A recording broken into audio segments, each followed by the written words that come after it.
stream we did on Tuesday, that Tuesday, I just felt so, you know, like I didn't know how to work because I was so exhausted. But then that is actually one of the best streams we've had, I think, regarding my work. And sorry, this music, please, computer, may I change it? Can I? No, I can't. Well, let's do it this way then. I can't actually. There we are. Okay. So, yes. So last we streamed, I thought, how is this gonna go? But I just thought, okay, I just go into it and I just be me. And I'm too exhausted to overdo it, you know? Which I think is such a beautiful thing because that means that we can then we are genuine in what we do, you know? And that is probably one of the best streams we've had. And then me as a human being, because that's all we are, right? I went into this space of exhaustion. This also happened beautiful things. I've got so much to tell you. But I'm also very, very tired. And I've started to work as a healer. And yesterday, I had a client, and it was a very spontaneous thing that he came to work with astral projection and astral communication. And then it turned out he just wanted to, it became a spontaneous healing session. He had healing sessions before, but just today it was a spontaneous one. And I just sat next to him and he fell asleep because that's what he needed to do. He needed sleep. And so I sat down next to him and I just thought, okay, so let me just bring you some light healing, working with, well, light healing, as a matter of fact, that I call it, where you pull the strings, where you just give very gently. You work these energy bubbles and you ask the angels and the guides, and they send these light bubbles that then will travel through the different chakras. And I simply sat down next to him and I simply very lightly started to perform this form of healing. And he was asleep. And in his sleep, because I felt, okay, I don't know how much I can give, but okay, I'll do this because I want to be able to be here for you, you know? So I just sat down and felt, okay, so I will start in the neck. On a particular side of the neck, I'll start on the right side of the neck. And as I said, my client was asleep. And when I reached that in a distance, because I was just sat next to him, I didn't reach over or anything this time, but as I connected to the energy frequency of the neck, I could see it actually starting to pulsate and to vibrate in his sleep. And so then when I moved over to his hand that was very close to mine, he started to move his fingers in his sleep. And I just thought, okay, well, maybe it actually is working. And actually, when we are in that state that we can't give nothing more than what, in matter of fact, we are, then we are as genuine as can be. And that's when love will just soar through us. Maybe. So, you're getting a new job soon. Oh, wow. Oh, hi, Fusata. I'm just gonna check. I think maybe I'm just gonna check I got a message. No, okay. There we are. Okay, so today's gonna be very calm stream. We're gonna do whatever comes through, like always, and I'm gonna do some crafting and just sit here and chat with you. And you are gonna get just me.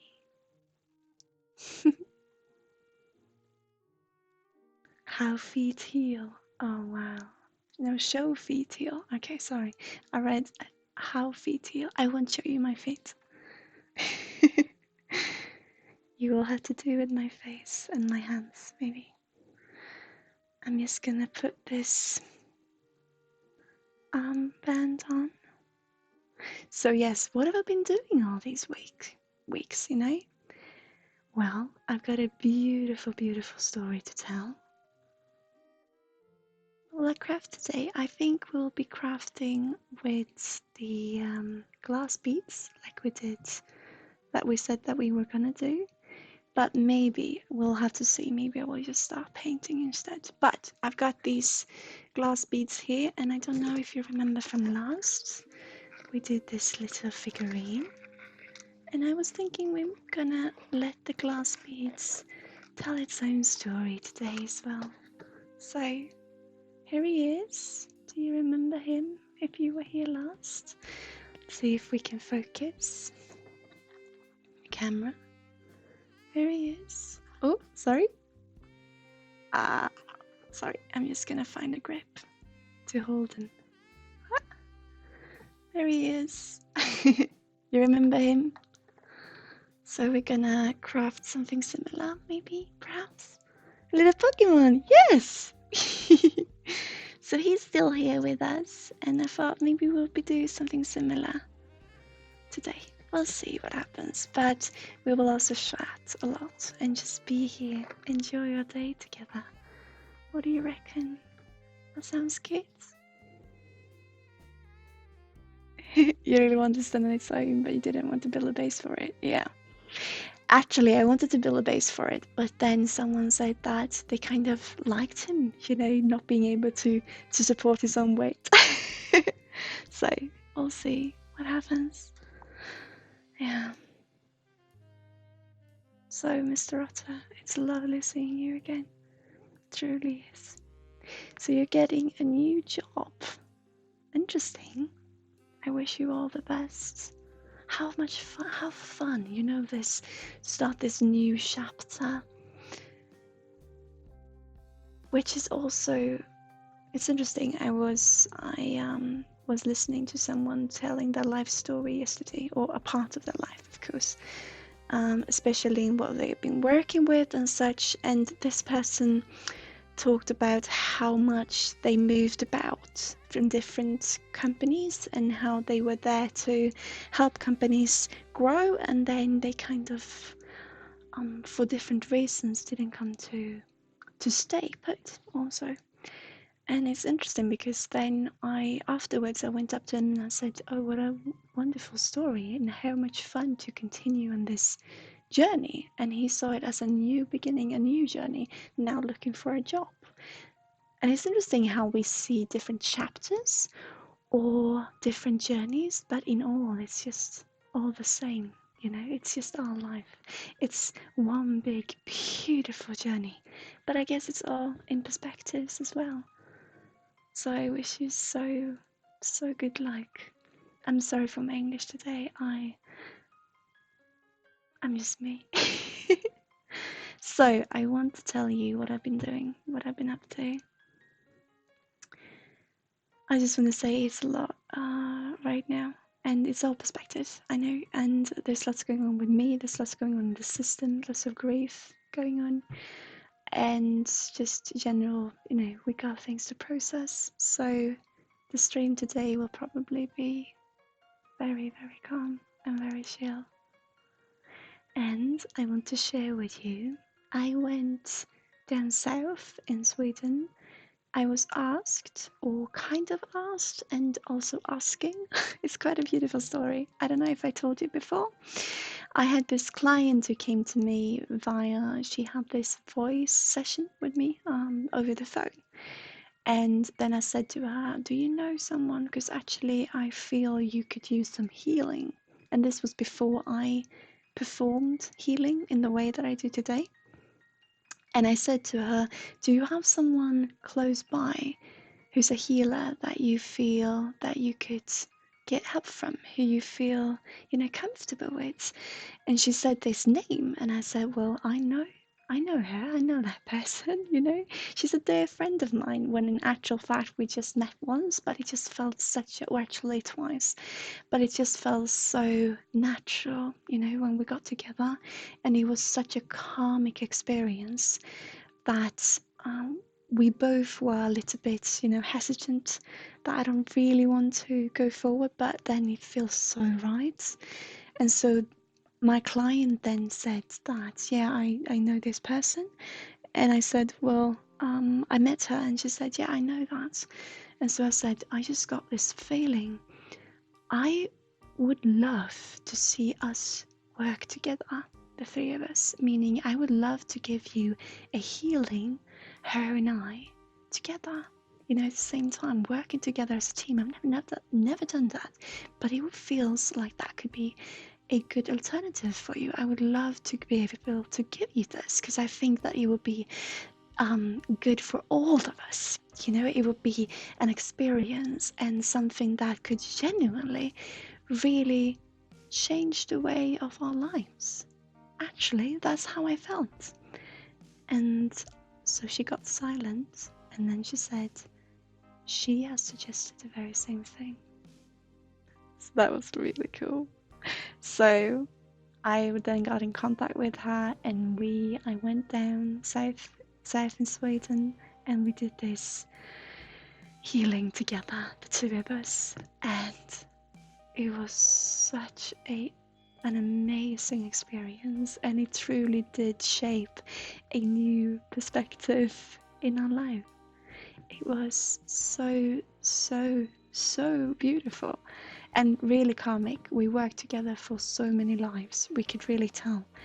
And it was such a emotional feeling of coming back together and then working together as a team.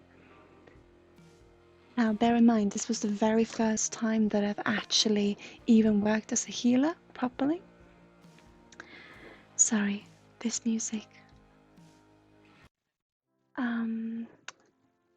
That I worked as a healer, and being able to do that with someone else who's a Reiki master, and she wanted to work with me. So she did her Reiki and I did my light healing. And the cool thing was, because I came down a day before, and oh boy, I've got so much to tell you. I mean, we've experienced the same life. We had memories from the very same period. We've been sat on different locations in Sweden, researching the same periods, the very same people in history, at the very same location, and then we come together, and it's just wow. Right, okay, it makes sense now. But I've been looking for my past life, this particular person that I was searching for, who I thought I've been looking for so long, trying to get, conclusion in that search. And then here she is, and she researched what I couldn't find. So we put the pieces together, creating this united understanding of, well, roughly what went on. And after that, I just felt this was the conclusion that I needed. I feel free now in that sense. And whilst I was living with her, whilst I was staying with her for this day, it was 1.5 days, and then we did the healing. We came to talk about our different ways of working as healers. And she talked about her Reiki, meaning when you put your hands on the body, channeling that energy through as an open channel. And I talked about my light, or actually I didn't even know what it was before this healing. It just came to me right there. But I've always pulled the strings, as I've told you before. And the beautiful thing was that then when we did this healing together, her and I realized in Reiki, you say that you give with your left hand and you take with your right. And I've been working a lot with my right hand before, just because it felt like that the right hand has been moving around a lot and the left hand has been rather stationary, holding the fort, so to speak, when I gave my healing before. And as you might have experienced if you've seen my or if you've joined for the live streams before. And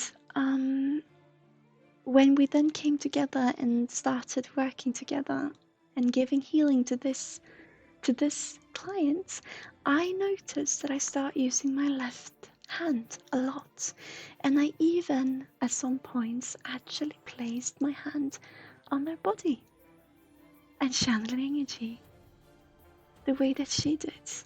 And she said to me afterwards that she started to lift her hands.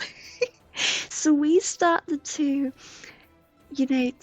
we gave and took. It was like we evolved, both of us, from meeting each other and seeing each other's perspectives and how we are used to work, and that united us, and it made this healing was such a powerful experience. It was so beautiful, and I'm not exaggerating when I say this, because it really felt, it was amazing.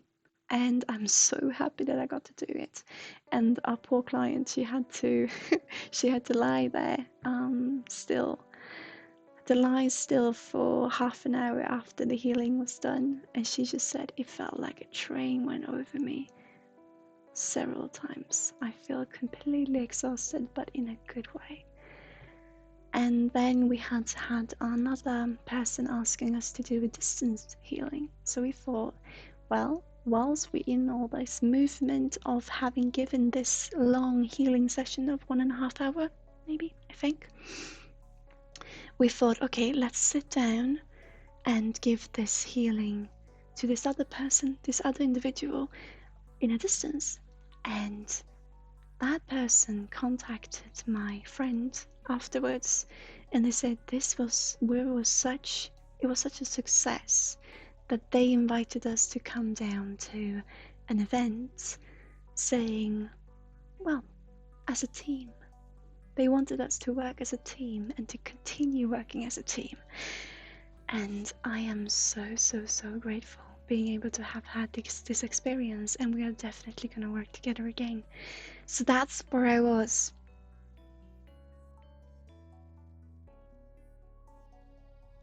Sounds wonderful. So I was motivation for performing the sort of healing that you offer now. Yes, exactly. It is. I now work with Reiki and light healing at the same time. And it's so beautiful. And she said to me that because I actually spoke to her just a couple of hours ago, and she said, I've started to lift my hands. I've started to pull the strings. I actually did on a client. And I could feel it working, And she said, but I want to learn more. I want to learn. And so to have someone who, with all these titles and, all these things that, how we put ourselves in society to fit in, to be who we are, and to give ourselves titles and, all of this.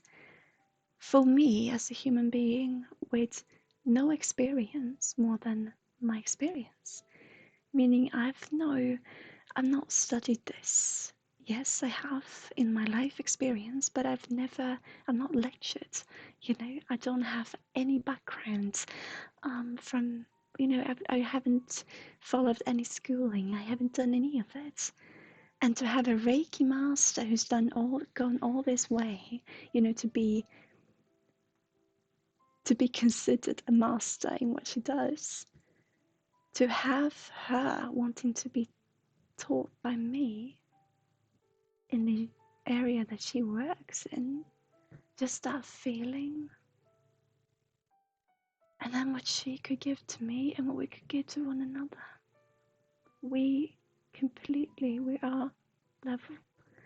And we spoke today, and she said that she felt a little bit unsure because when we worked together, even though she really wants to do it again, she felt a little bit like, because we were working at different parts of the body at the same time, she sometimes felt, she told me that, am I actually providing anything? Am I doing anything? Because Sarah is working so hard over there. Am I actually doing anything? When in actual fact, on the other side, I was feeling the very same thing. Oh, she is so powerful. Am I actually providing anything? But we did. And the most beautiful thing was, because we did our separate things, like we do, we follow our guide. We did our separate healing sessions. And in the beginning, first, oh, I'm so sorry if you can hear that. There's some construction going on. I have no idea what it is. I apologize. I hope you can still hear me through it though, or over it. Just let me know if you feel it's too much. I don't know what they're doing, but it is a business complex, so things happen. So yes, what was I saying? Yes, so we started the session with warming up as we do. One, the way we always done, you know, she the way she does, I the way I do. And then we got together and we followed each other's hands, scanning the body. And then we worked our own ways, just the way we did, each on their sides, you know, or we were moving about, but we were, you know, just sometimes it was the same location because that needed something extra, and sometimes we were on complete different sides of the body. And then when we felt, oh, this feeling of being done, we met again with our energies. We came together and we went over again the body slowly together. And then we came back in this, meeting the energies like this, hands to hands, and that feeling. I was laughing, smiling, she was smiling, our client lying there was smiling. It was such a surreal experience. I do apologize for that. Can you hear it really? Is it annoying for you? Okay, you can hear. Good.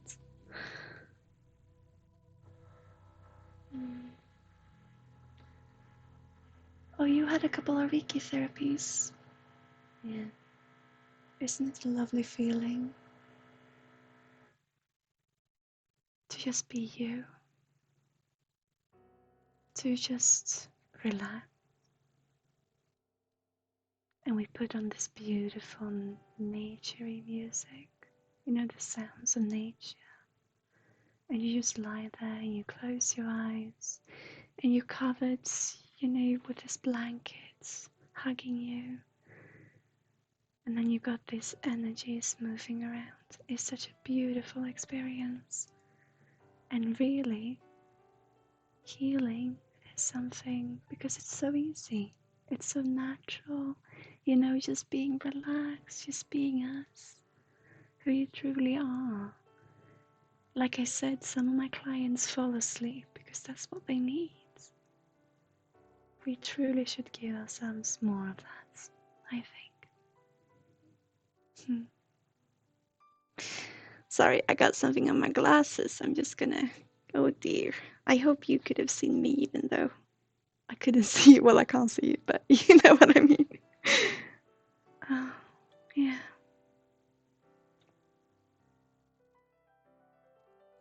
So I actually just feel like sitting here and talk to you today.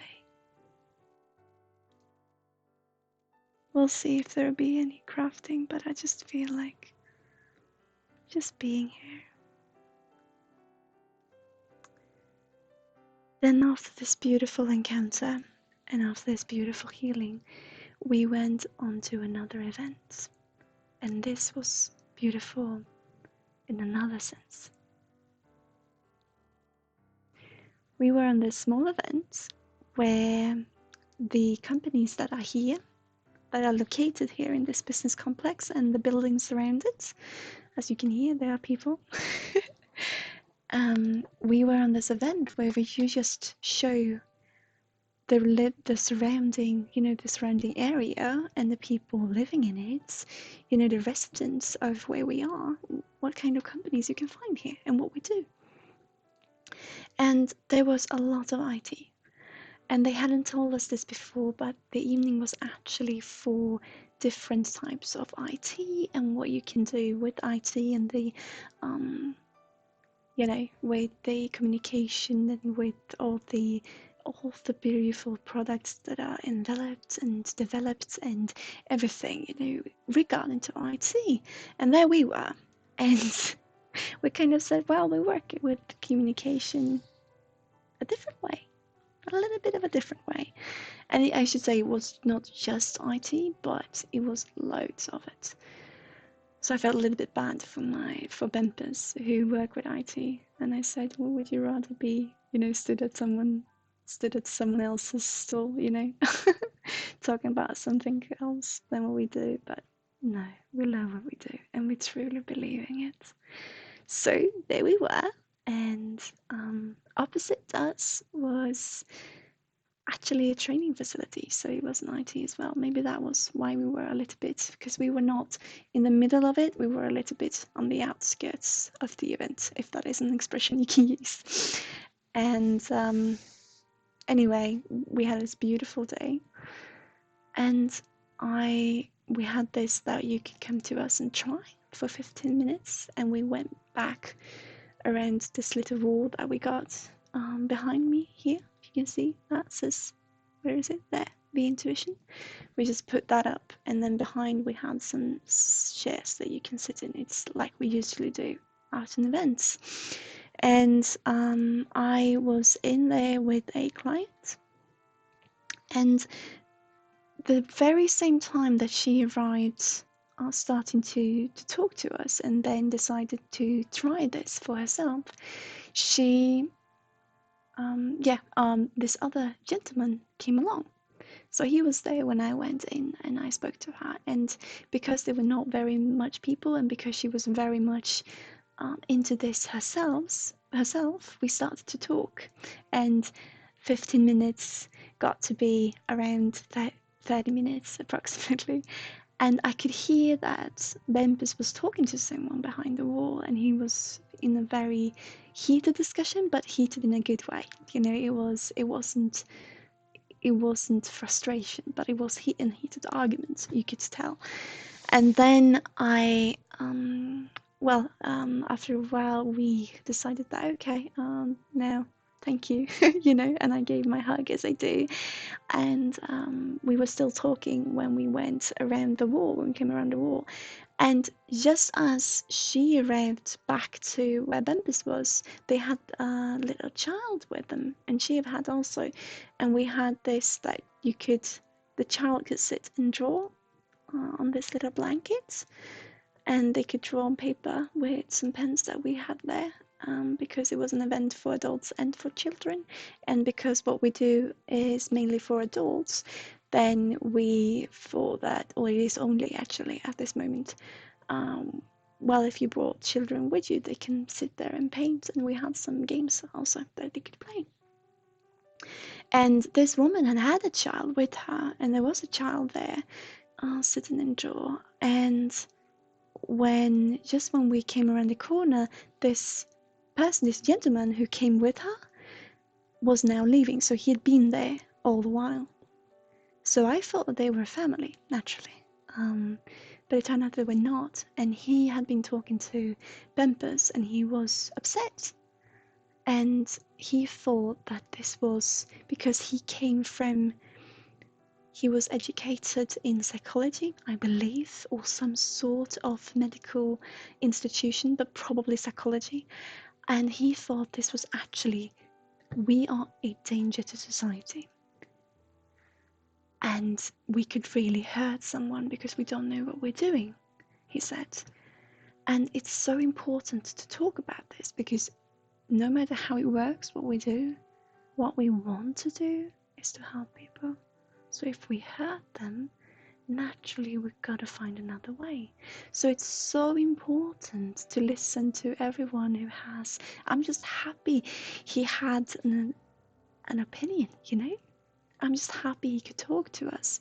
And so he actually wanted to conduct a controlled study. And I would have loved to talk to him. Unfortunately, he left before I could say anything to him, because he didn't want to talk to me, maybe unconsciously.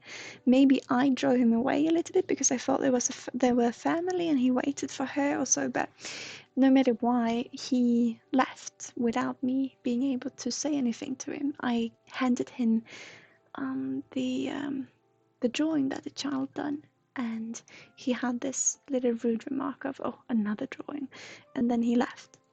And I would have loved to talk to him. So I hope that he will come back to us. And actually, if he wants to do this controlled study, we know our method work. So if we can actually get a study gun, because that's not an easy task, and if he really wants to be doing this, I would be so grateful, and it would be so much fun, and it would be so important as well. So I really hope, because we have not got the financials to be able to do it on our own at this moment, and if he could provide that for us, or we get together in some way because he feels it's important, that would make my day. That would be so good. So I really hope. I'm gonna read chat now.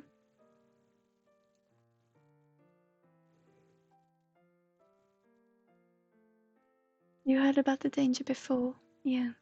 It's not the first time I've been told that either. That I am a danger to society. Even in school, in 11th grade, I think, in history class, I simply asked my teacher, because he had these people who lived in this period of time acted this way, and people who lived in this period of time acted differently, and they acted in this way. And so I simply asked him, how did people generally who were born in one period and then lived on to go to the next period, how do we know? How do they live? And how do we actually know? How can we say, take for granted? Obviously, that was not what he wanted to do, but it was a simple question of how can we actually know what happened? Because every experience is an experience, and I think we have to keep in mind that what we read in history books are experiences, but there are other experiences as well. Because there are as much experiences as there are individuals, and as they've been individuals, and even then some, My history teacher then reacted in calling me a danger for society, and then he talked about how I probably did not believe in what had happened in World War II. And he just went on, and for some reason, because this was his reaction, maybe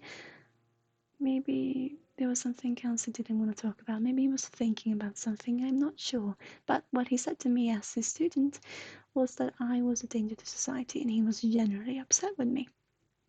So it's not the first time that I heard. But yes, of course, to be doing something that you're not sure how it works. Because what he said, not my teacher, but this other gentleman here, what he said was that the problem lies in that we say that we developed our method from telepathy. And he said telepathy is not a science. It's not scientifically proven to be, and it's been before, but it's actually been disproven. And therefore you can never say that you base something upon something that is not proven to be accurate. And so that was first off what he said, according to Bempus. I shouldn't say, because it was Bempus talking to him, so I'm sorry, darling, if I put words in your mouth, but yeah. So, and then he was saying, but if you don't know how it works, because we don't know how it works, and you know this. Hi, Best HD 123. Sounds very exotic. Yeah, many people do see this, and I think it is very important. It's very, very important to talk about, because like I said, we don't know what we're doing. We know it seems to be working, and we would love to know more how it's actually working. And all I can show, all I can talk about is simply how I experience it to be working. But every experience will be different. The client, you will not experience in the same way as I do, even though it is an interaction between the two of us and the energy that you're connecting to, or the universe, or the angels, or your guides, or whoever it might be. but it's your experience, and that experience might even change over time, and you could experience it in different ways all at the same time. So it's so important to be talking about this. But he said that, well, then you're experiencing on people, and that's not okay. And I said, where are we not? Or I shouldn't say I did. This was in a discussion with Bumpus afterwards, because I was with my client, as you know, at the time. But when are we not experiencing on people? And shouldn't we be experiencing things together? I'm not saying we're experiencing on our clients, but if we're doing so, then we're experiencing together with our clients. And I think that is the most beautiful thing we can do. And I won't be shy saying, I know it's okay if we don't know what we're doing. We have no idea how it works. Our rational mind still thinks it shouldn't work, but it seems to be working. And I love what I do. So I love to experience more. And I love to find out more together with the community. And that is whoever wishes to talk to me, to talk about this. You know?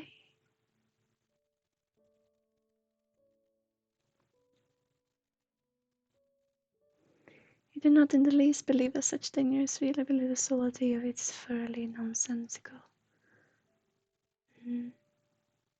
But danger and the feeling of danger comes from our own experiences. And to be feeling fear is something that is very natural, as you know, and it's very important to be able to. But it's also important to meet that fear, you know, what we are afraid of. And I've talked about this before so many times. But if we meet that head on, then what are we to be afraid of? And what lies if we're not afraid anymore? Life. But to say that I won't listen to a skeptic and that I will just do my race and not listen to anyone, that's not what I'm doing this. Not at all. I'm doing this because it seems to help people, and in that I help myself. That's the honest truth. All we really can do is helping ourselves, each and every one of us. And what makes me feel good is being there for other people. And if that makes them feel good, beautiful. And I'm just so happy being able to do it.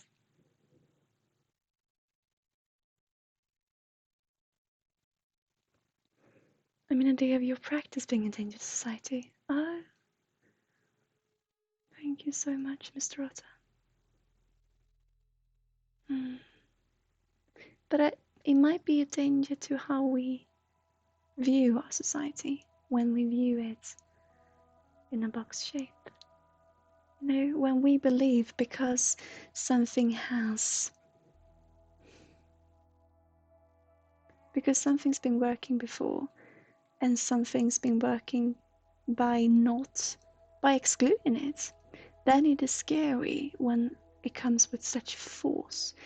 Because and I'm saying such force because right now there is such a change going on in the world, and there are twins waking up everywhere. I mean, telepathic twins and soulmates and all of them. And we come from our little corners where we sat and just thought about life. And yes, social media helps a lot, probably, but we come from our different experiences from our little corners. And what is so interesting is that we're saying basically the same thing. We come to the same conclusion, or to the almost same conclusion, to very similar conclusions. And for them who have believed their lives to be the way they have believed them to be, not in a, in a spiritual way, we should never force perspectives onto someone. We should never pull the rug, as I phrased it before. We believe in this as much as we need to be believing in it in our lives, as much as it suits us. It's okay not to believe in it. It's okay to believe in it. It's okay to be unsure. It's okay to not even want to start the conversation. Wherever you are is for a reason, for how that suits you and your life and your life's journey. And yes, I believe rational thinking, I believe logic, and I believe telepathy and intuition and spirituality. I believe they're one and the same thing. There's something that we're born with, there's something that comes natural to us, but there's also something that we use less or more of. So once again, and I say this so many times, do I say to you, come to me because I'm the only one who can read your mind? No. First off, I can't read your mind. I can't know your experience. Yes, I can get parts of it. I can see parts of it, what my guides shows me via telepathy. But that is what I'm supposed to see in the moment, in the situation, for helping you seeing it in a different perspective, from a different perspective. I can't know you. I can know you, but I can't know you. We only know ourselves, if even, you know? And that's fine. But I love to say hi. And being able to do this, it warms my heart.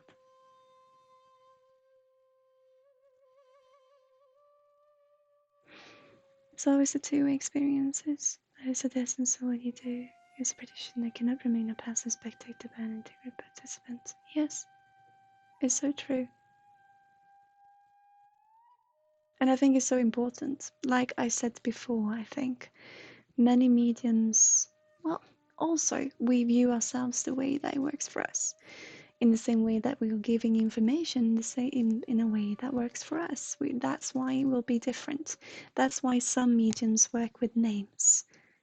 That's why some mediums do not work with names. Why some work with scent or imagery or just a feeling, you know? Because we are constructed as different individuals, because we are who we are, we will react differently to different things, and we will be more, it'll be easier to reach us via different channels. And that's how the universe works. That's why we are individuals. And that's why we as a channel would be on different frequencies, just like everyone else, just like the client that we are reading from. Because we are also clients, we are also individuals. But I think it's really important also because only to view us as a channel for ourselves. When mediums and spirit workers and healers only view themselves as a channel, yes, that is a way of doing it. That's okay. I can see that. I can understand. And it shouldn't be shunned upon because it is there's a reason that we do everything, right? And there's a reason that we want to view ourselves as simply channels as well. But if we believe in that we are guided in this, we've also been chosen to perform it because of us, because of who we are, because the third perspective gives even more, and that we can be human to human. So I spoke about this when I streamed before 2 weeks ago, or even more now, when I had a medium asking me, do you look your client in the eye? And I said, well, it's not just a meeting, it's not just interaction between the higher self and the client. You are also there. And isn't that beautiful? So if we want to say, oh, I know I repeat myself now, but if we want to show our clients that the most beautiful thing you can be is yourself, then what other way than to actually be yourself?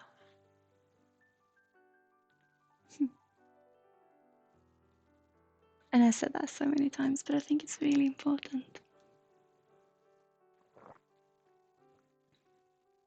I think I'm gonna start some purling now. Some beading. I'm still here for just chatting. But yes, my healing has changed. My whole being has changed from that meeting, actually. Not changed because it's always been in me, but the feeling is that it's changed. Carpet better match those drapes? Oh, I'm not sure it does, actually. It's not green, but there's lots of other things in here that are green.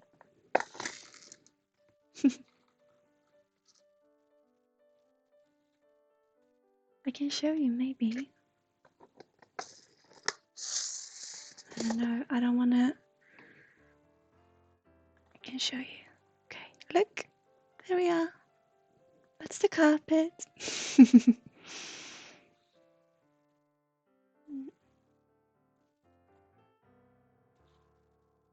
Close.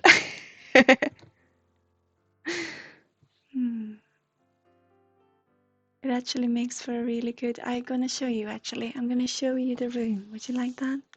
I feel like I want to do that today. I'm gonna show you my office. Would you like to see it? I mean, you can see practically the whole wall, but I would like to show you. Oh, Greta, hi. Okay, I can't see what I'm showing, so I'm just gonna point the camera everywhere and I will see. Sorry. So this is how it looks. I don't know if you can see because I can't see the screen. But that's how it looks. And over there on the little... I can't pull the camera anymore, but can you see anything? Oh yes, there we are. On that little, where you can see the, there it is, the greenery. That's where this is supposed to go. Oh, sorry, this. But yeah, that's how it looks. And then I sit here with my coffee and my stuff. There you are. Oh, oh wow. Yeah. So there's a little clock. Yeah. That's how it looks. And there's my, not paintings, but some wall decorations. And then over there, I can't pull the camera there, unfortunately. But yeah. And then on that side, am I making you dizzy now? Yeah. And that's the office. That's my small little office. Oh, and that's me.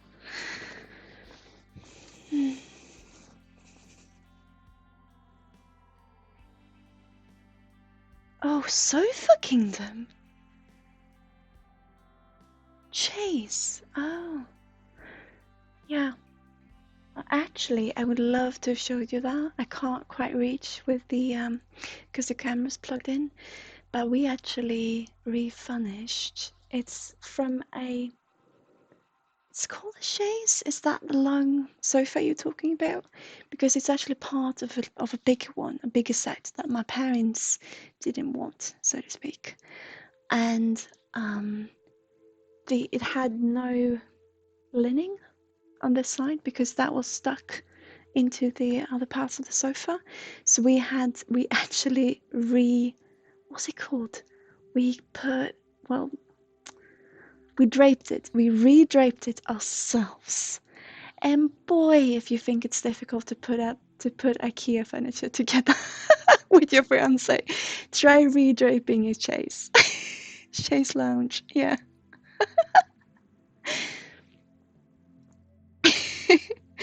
But we're happy. But unfortunately, I can't show you because we're stuck. Maybe someday I'll stream from the phone and you can see. Yeah. Did I decorate it myself? Yes, I did. Thank you so much for liking it. I wish I could show you what's in the window as well, but there might be people out there, so.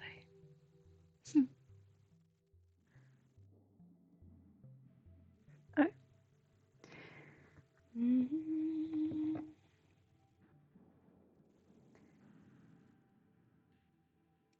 We did it with staples, draping the chairs.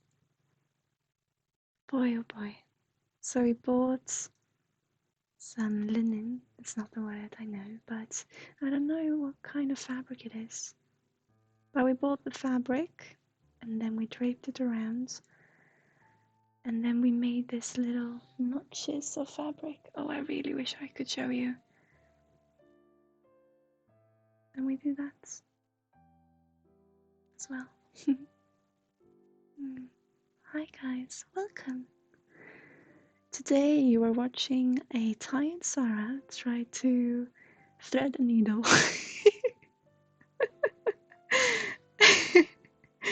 No, it's just calm chatting today.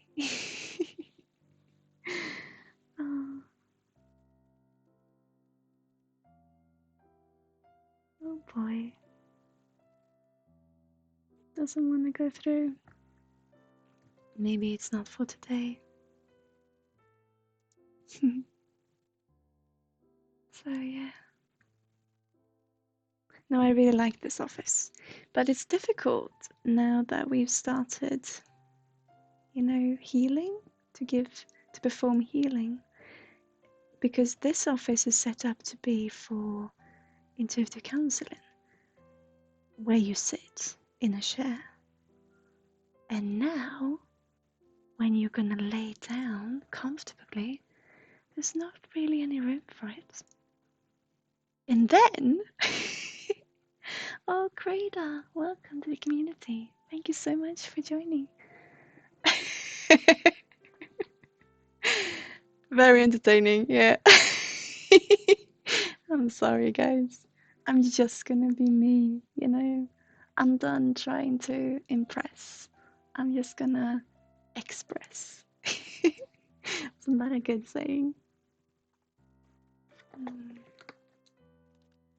But I got an announcement. I don't know if you see.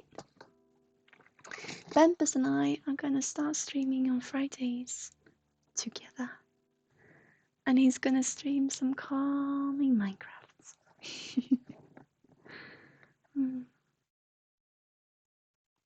Yeah.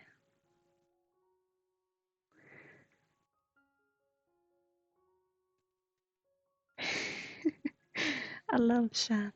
I love what chat says right now. I mean, just a chat. How it says Shay's Lounge, very entertaining. I thought that was funny for some reason. Yeah. Have you ever tried redraping a sofa? Boy, oh boy. So I'm in this, you know, this movement. I'm saying movement now because the business is moving, meaning, I mean, we're far in the negative and we're not making much money, but I've got all these things that I want to be doing. And I started with the healing and with astral projections and all of this, which I don't have room for. But, well, if you got room in your heart, we got that saying in Sweden, that if you got room for your heart, you got room for your ass. It doesn't really work in English, but it's so true. Alpha King Boss, hi. You got a curse on you? Why would you feel that?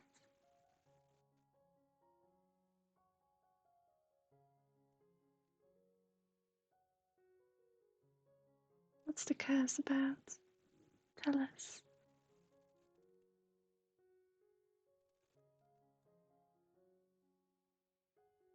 You got lots of bad energy surrounding you.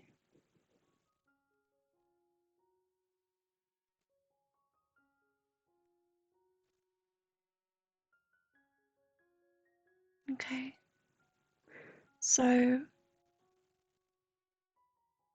of course, there could be, bad energy.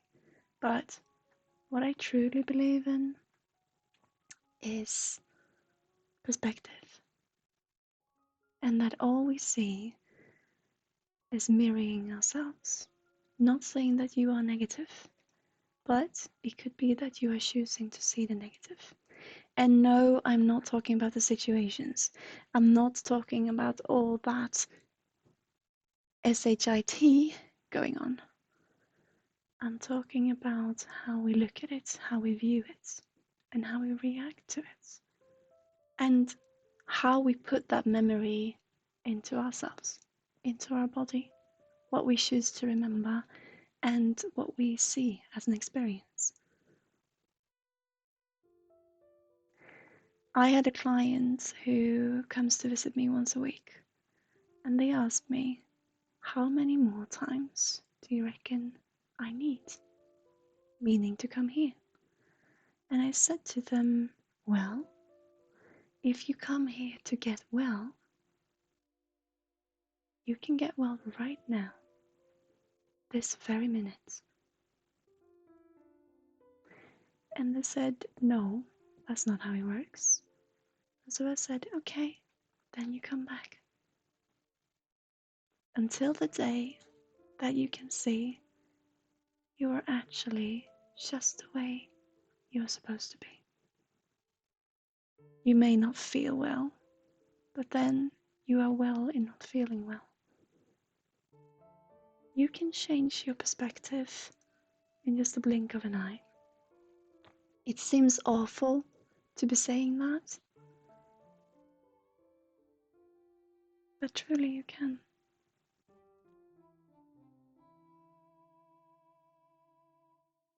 I've done it so many times. When it feels completely, when life just seems completely out of reach, that it's not for us, that we don't understand how we will ever go through with anything.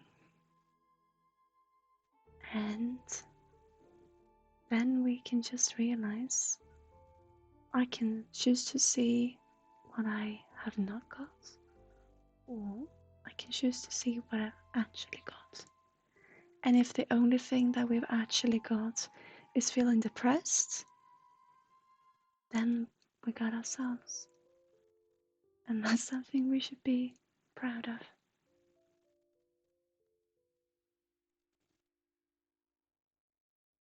No worries, Alpha King Boss.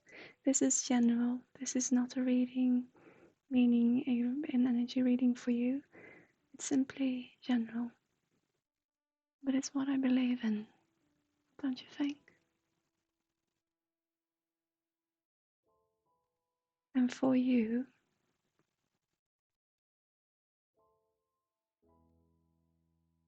I would like to say something to you, Alpha King Boss. If that would be alright for you. It's a very small message. Would it be okay? You don't have to love everyone. Meaning you don't have to love your parents. But it's okay to love. It's okay to feel love. You don't have to love your mom. But you can love her in a way of seeing yourself.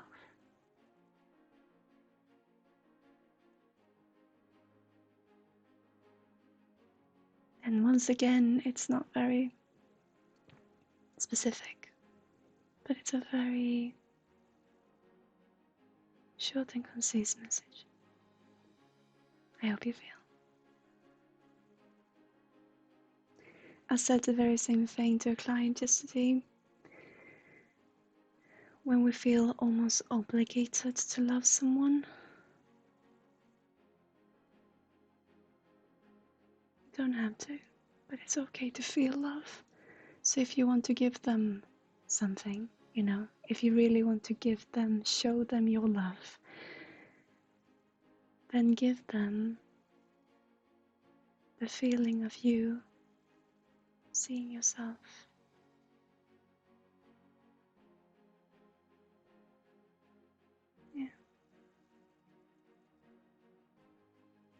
I spoke to someone yesterday and I just got this energy through where their parents really felt like they've missed out, and they did.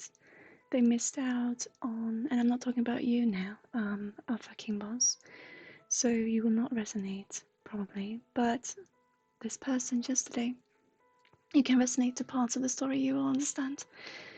The person yesterday said that, or sorry, the energy that came through, the parents really felt like they missed out.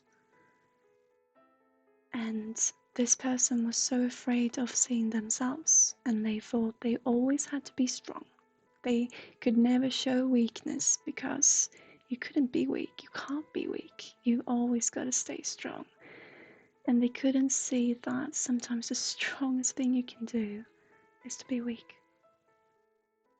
So I said to them that your mom feels like she lost so much of your life that she couldn't experience.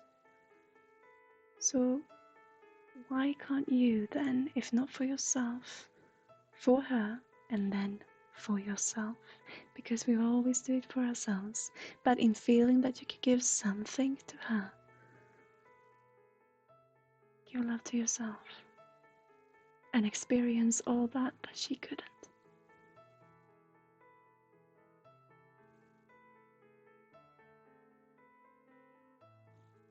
You gotta be a cowboy.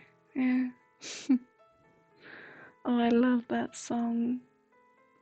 Mamas don't let your babies grow up to be cowboys. I just started to think about that one now. Oh, I love it.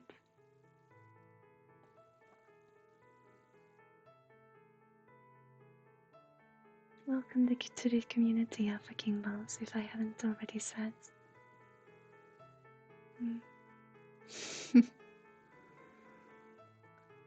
But moms are difficult, you know.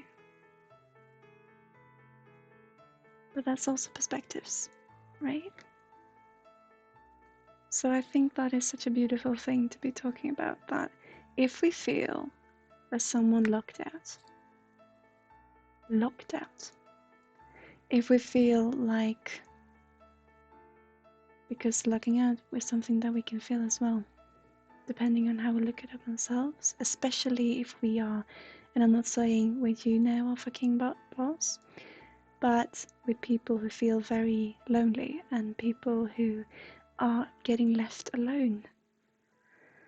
That was also a thing actually with this person yesterday. They felt like they are now an adult, and so they should be able to handle these things. And they didn't understand where all the rage came from not, being able to handle it, because they can see, oh, okay, right, I was left alone as a kid, but as an adult, I should be able to view that from a different perspective now. And I said to them, well, yes, but also no, both. Because yes, you've got your new experience now, and you can put together the pieces in a different way. But what we are dealing with is your experience from when you were a kid. And we can't change those. No matter how different perspectives we view them from, your experience and the emotional bearings with it lies in your body. And if you won't let that through, if you never let that child speak, then the bubbles will come with frustration. And we can choose, because that is one way to deal with it. Or we could try to stop spitting on it and taking it in hand and actually embracing yourself.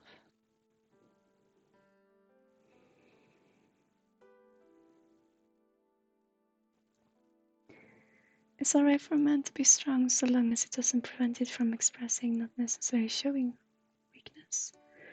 You're a very resilient and independent man yourself, but I feel pretty fulfilled and healthy in all respects. You have the capacity to express melancholy and sadness in constructive ways. I do feel I could withstand almost anything. Mm.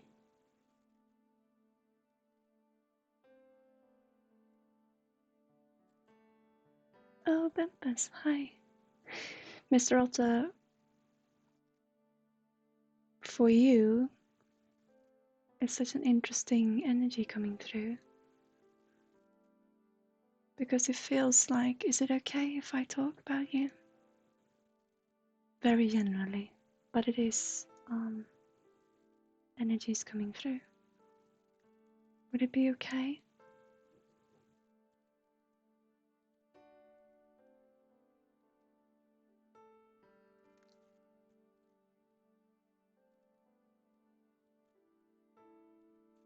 Oh, guys, shatter bumpers.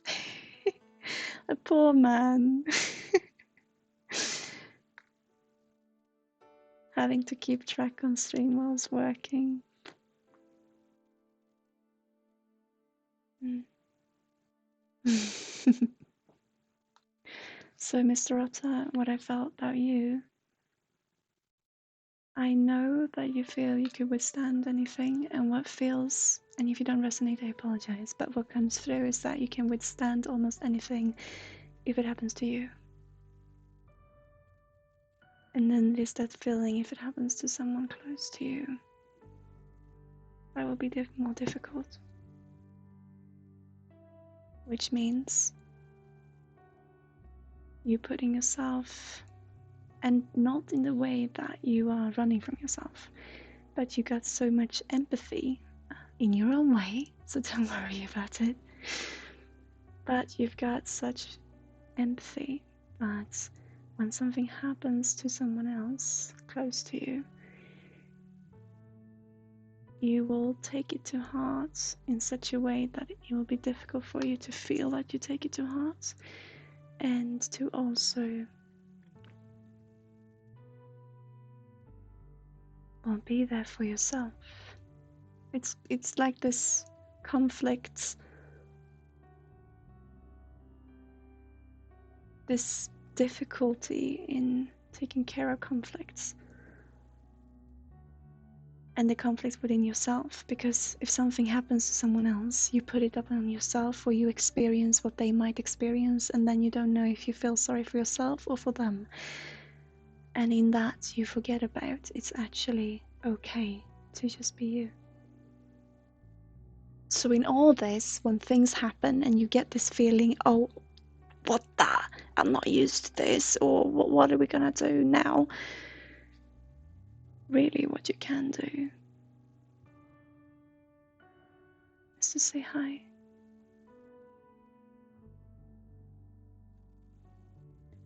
To yourself, to the people around you, to the people being affected by whatever is going on.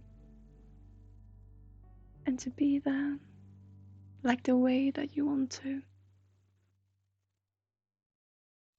but also for yourself, which is the scary part. But you're worth it. You got such beautiful bonds with people. And no matter how you see it, there's so many people who would do so much for you. You would do so much for so many. You got each other. But don't forget that the person who will always come with you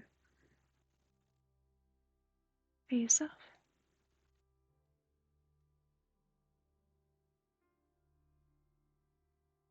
And that's a beautiful companion.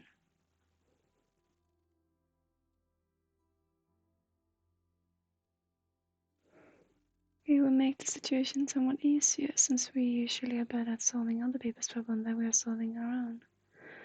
Ah,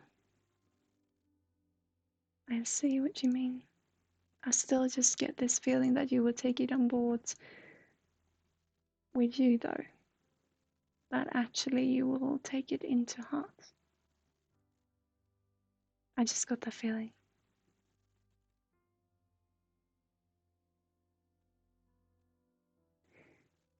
But you got this beautiful circle of friends, this beautiful community.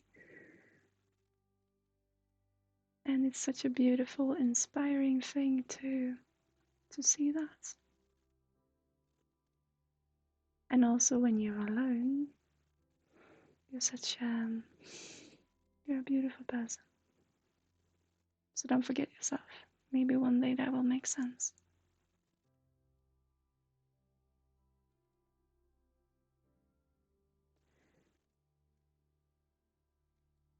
And also, sometimes we can feel like we can go through anything as long as we got some kind of a coping method. And when we externalize the coping method, we will internalize it more and more. Meaning when we use other aspects of society, when we will use drinking or we will use socializing in a way of, and I'm not talking about the socializing hanging out with friends. I mean when we do it to just hang out with friends and not taking ourselves along. Maybe one day you understand what I'm talking about. Anyway, it's inspiring what you do and what you go through, and not everyone has got the experience, or not no one's got the same experience as you, but I think it's important also to be talking about the whole picture.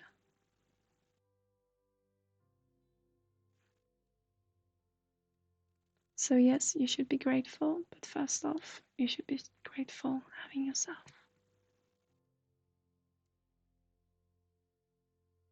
And thank you so much for being here, because that means a lot to me. When your energy comes through, it makes me happy every time.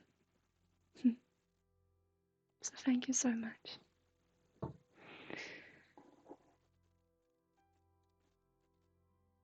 Oh, that was very silent music.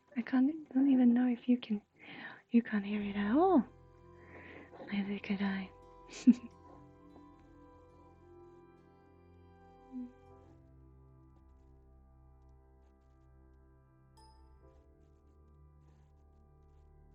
There we are.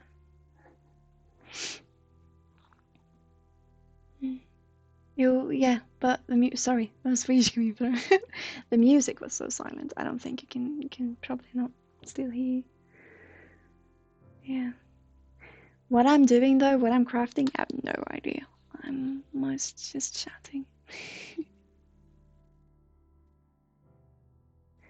But with your mom offer, I lost mine very early in life. Well, not very early, but early. And I've lost in different ways. I lost several mothers. And some I've chosen to lose, meaning that we simply don't have any connection. And what I'm gonna try to do is to re-establish that connection, no matter how difficult it is. You know, there's always some common ground somewhere, and as long as we're alive, I think the most beautiful thing is to be able to at least try to enjoy ourselves and each other's company. And I know it's difficult, and I know that your situation is, I'm not saying that it's an easy task, but in some way, at least I'm gonna try.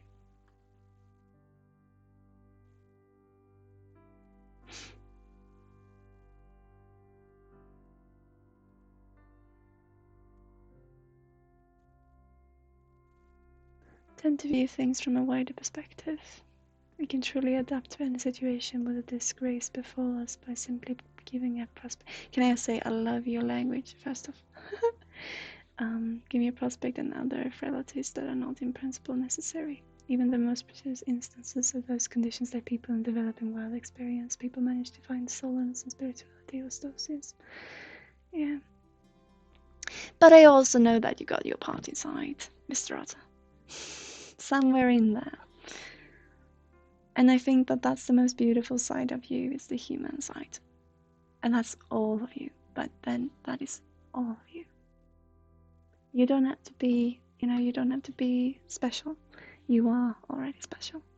You don't have to prove yourself to yourself, because you already are. And that gives me inspiration.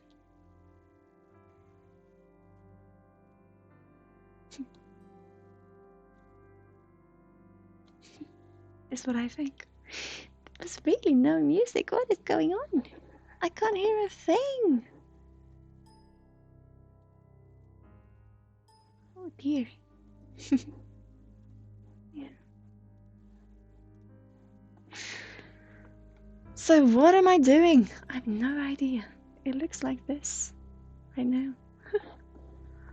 Maybe I should do it this way so you can see more. But I'm generally just chatting. I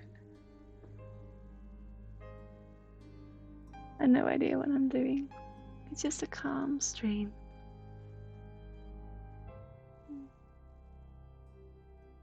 Does any one of you use Streamlabs, by the way? Any streamers?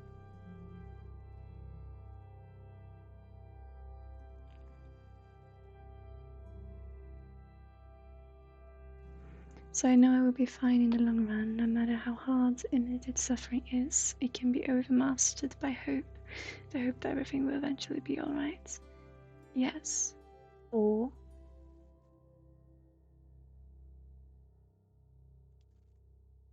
the joy in that everything is actually already alright.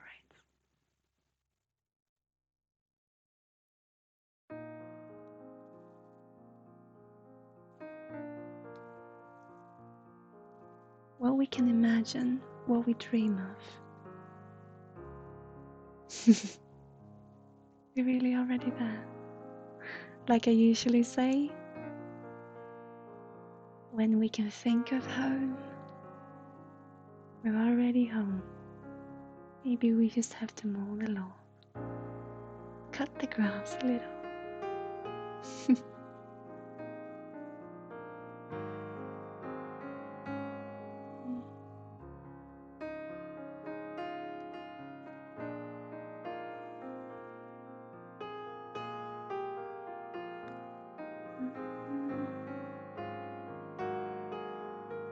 Wow, they put everything in Streamlabs nowadays.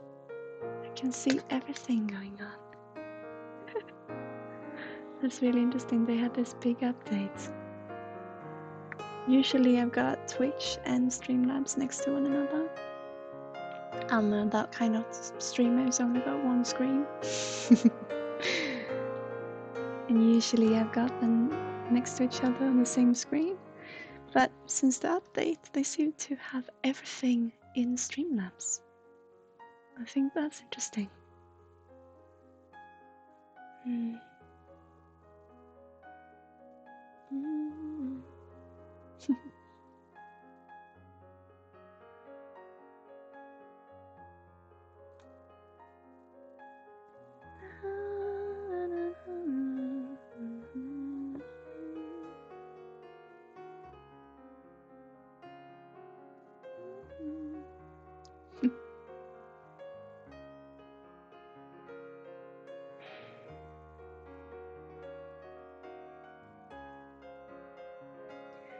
Sometimes it's nice to just put all the knowledge aside, Mr. Otter, as well. All the knowledge that we accumulated, you'll always be there. We never have to be afraid of losing the knowledge, because that's us, meaning everyone. We got the knowledge, it's there. We don't have to be afraid of losing it. So I don't think it's wrong sometimes just living. And when we open ourselves up, and when we can say, okay, that part of my brain, let's put it aside for a little bit and let's let it join in the back seat. It'll always be in the front seat, but we can feel it might be in the back seat for a little while, and let's have some fun,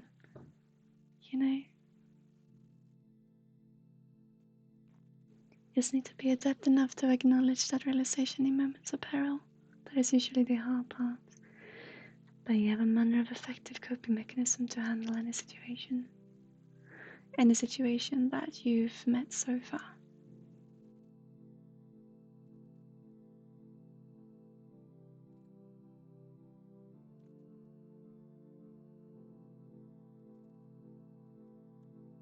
Except for the coping mechanisms, my friend. You got yourself. And truly, if you really see yourself, that will take you anywhere. And actually, it will take you exactly where you're supposed to go.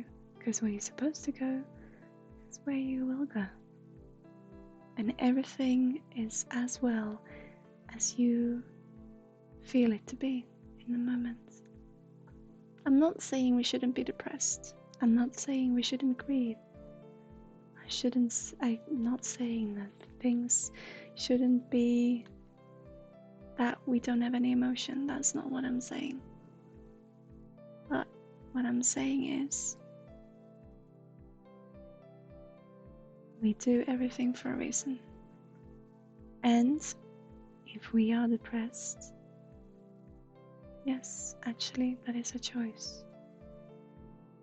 Isn't that controversial? But it is a choice that is okay to be taken. Because in depression, like I've said before, or in hesitation, or in whatever emotion that we might feel be negative, we see ourselves in that we wish for something else, that we wish for something better for ourselves. And that, I think, is so beautiful. We forgetful creatures, we tend to lose perspective quickly. I believe the lies one cause of sympathetic human suffering. Systematic human suffering. Yeah.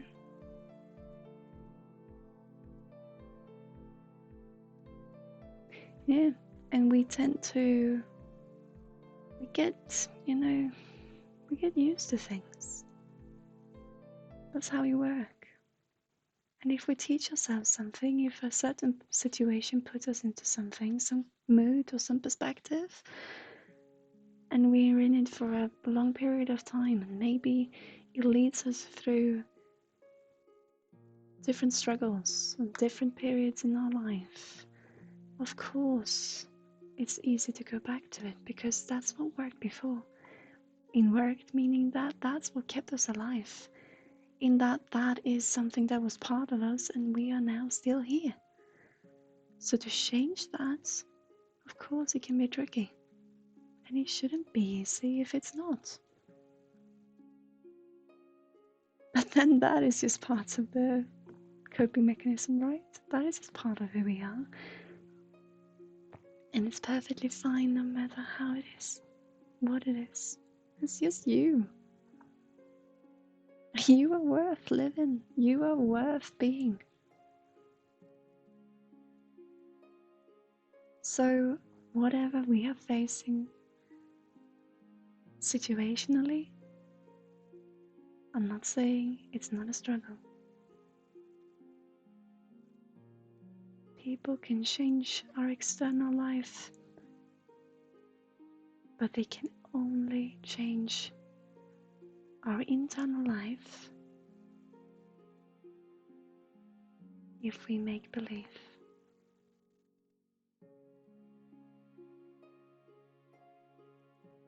In here, no one else comes than us, and we are so many. You know, there are people, it was actually so interesting, and I'm just talking about the individual, but it was so interesting. I had this conversation with a woman, and we had this energy reading, and I usually talk about the inner child, and that discussion. And what was so fascinating was that she had actually several inner childs. And it made sense. It was so interesting. I never experienced that before, but it was beautiful.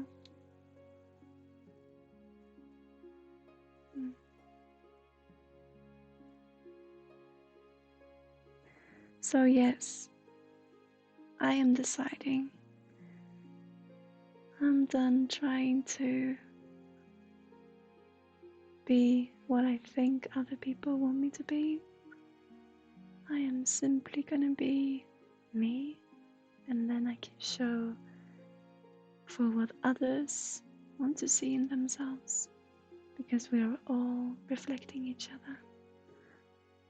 And truly what we want to see in ourselves, desperately,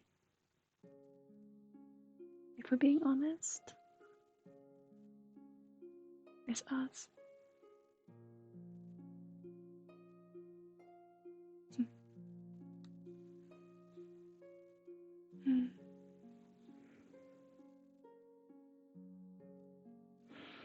I'm just gonna take a little, there's some dust on the camera lens I can see. I'm just gonna clean it off. First it was my lenses, my glasses, and then it's yours. There we are. Maybe that makes no difference, but it feels better that way.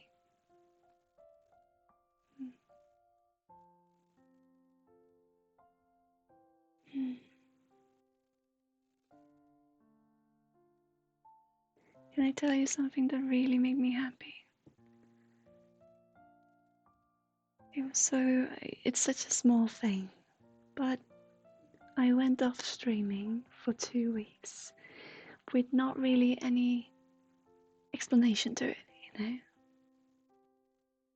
and I lost no follower, not a single one. And I mean, I know that sounds, I wanted to use the word sheepish, I don't know why, but it sounds a little bit, that I would care for being famous or whatever. But I had such difficulty with believing in myself that I realized, just like I said, when I truly start just being me, when I just said, this is enough, I don't have to be anything that I'm not. I don't have to prove that my method works in actually ending up disproving it because I stress out. No. In order to help other people, I will help myself. And the way I help myself is helping other people by helping me.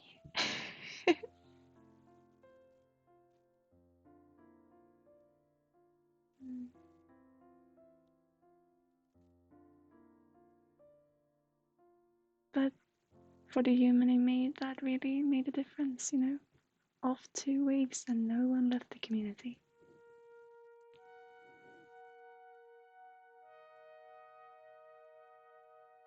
I'm just happy.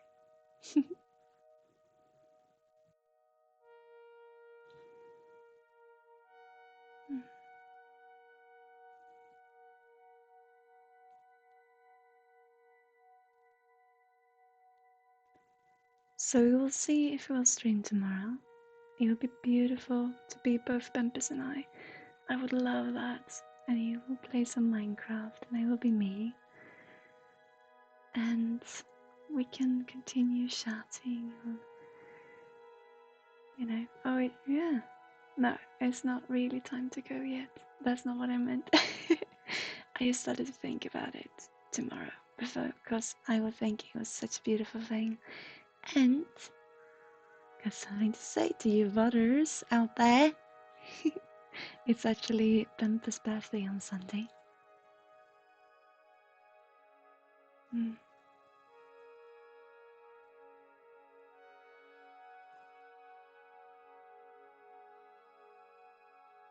Hey, you two who are here. Would you like a healing? A very short one. Very, very simple one.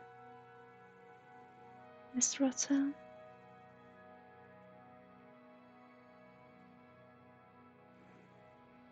do you happen to understand what you mean? You often lose yourself trying to be what other people like, used to be famous or accepted. The same happened to me in my old job. I was trying to be accepted by people who are totally different from me, and I lost myself terribly. But then when I'm no longer there, I begin to remember who I am, and I feel happy about it. That makes me so happy for you. It truly does. But you don't always have to be a teacher, you know? You know what I mean. And you don't always have to be a student either. Sometimes it can be both or nothing.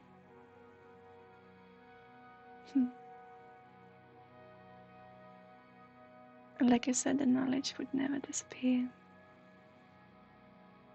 Just really do enjoy your life.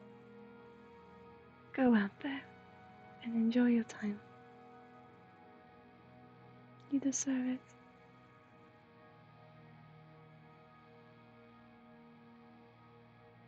An interesting realization. Tell me about it. I'm just gonna change this music. Calm, this is cool, okay. We've been in contact with Epidemic Sound, trying to get some sort of... No, so we can actually listen to some calming music. But we'll see what would happen. Talk to me, Mr. Rotter.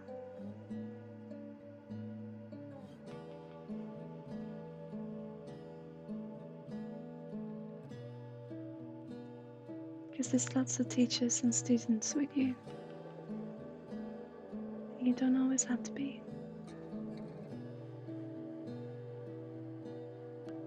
I'm not sure, this might be turning into a head. I don't know. Oh, we can't focus, can it? Look! Might be a little head then.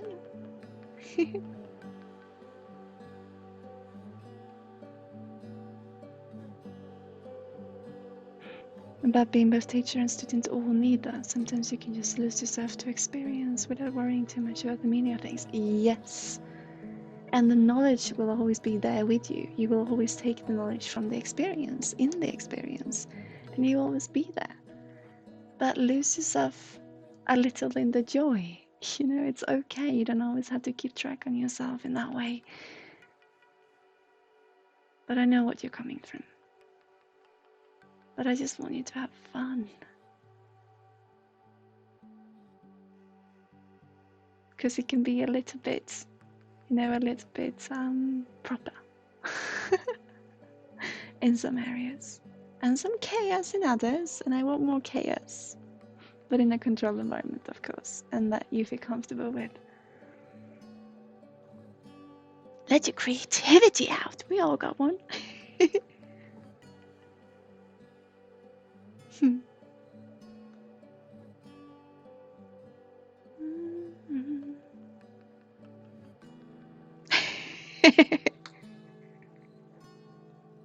Yeah.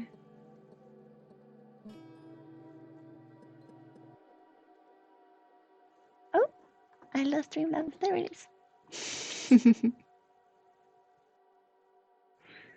In all shapes and forms.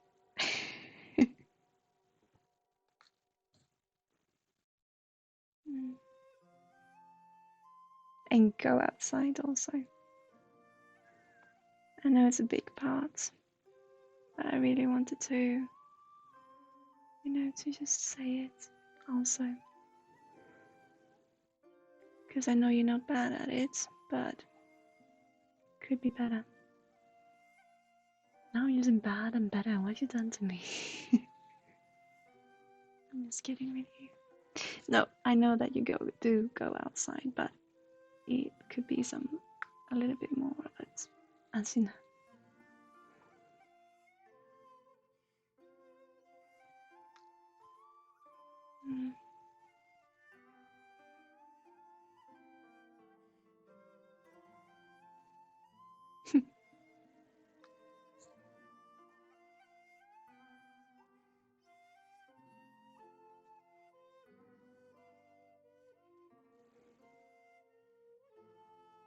Are you allergic, Mr. Otter?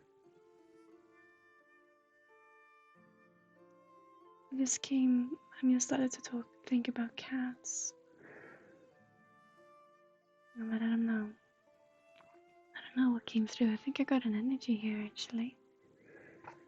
But it could be someone I know, so I'm not really working that way right now. But came out some allergy towards cats.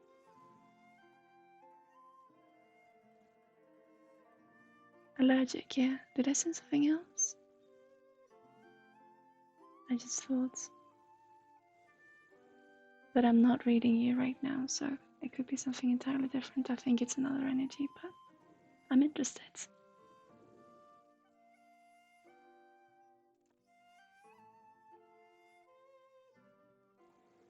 Because that was not as close to you as the other statements, you know? I just started to think about cats and how you don't have to, it just comes, you know, you came up with being with allergies. I think this actually is becoming a hit. Maybe that's why I thought about the cats.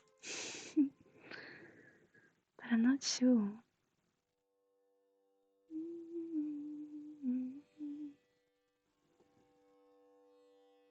Oh, you got a story now for me, do you?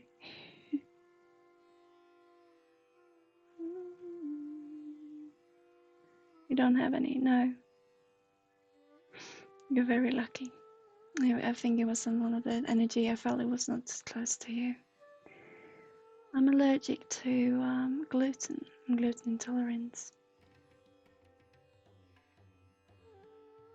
And my telepathic twin has got many allergies.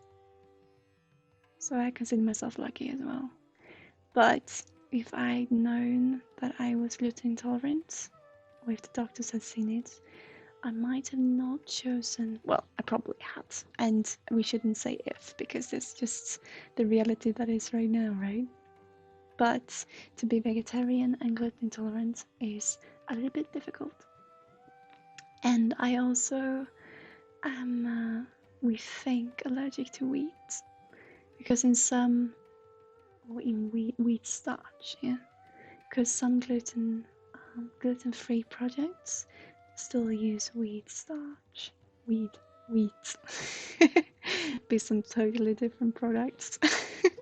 Look, it's turning into a skull, I think. Maybe? A little bit. Or maybe a race car. No, I think it's turning into a skull. Oh, can't focus. Sorry. Put something behind it. There it is. Oh, no. Come on. Oh, this is difficult. You can kind of see, right? Must be very when choosing you. Very, yeah. When choosing my meals. Yeah, I think it's beginning to take shape. I think so.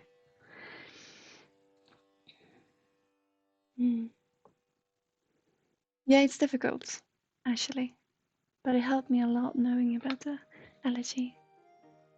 Very careful, yeah.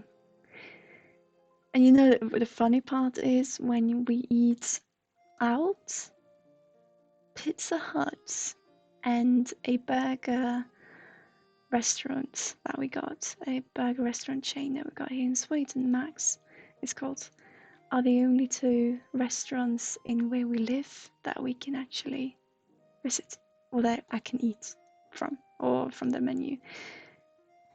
When you go to fancy restaurants, I've experienced that the fancier they are, the more difficult is it actually not to get gluten in your meals. And it's because it's how they prepare them. Because there are many people, because it's so common nowadays to be gluten intolerant or to have celiac, as it's called. There are many restaurants are offering gluten-free meals, but it has to do with the preparation of the meal. And the fancier the restaurant, the more difficult it seems to actually. I don't know why. Oh, sorry. But the more difficult it seems to be not to get ill, actually. For me, at least, is my experience. So, Pizza Hut, I don't know how they do it, but so good.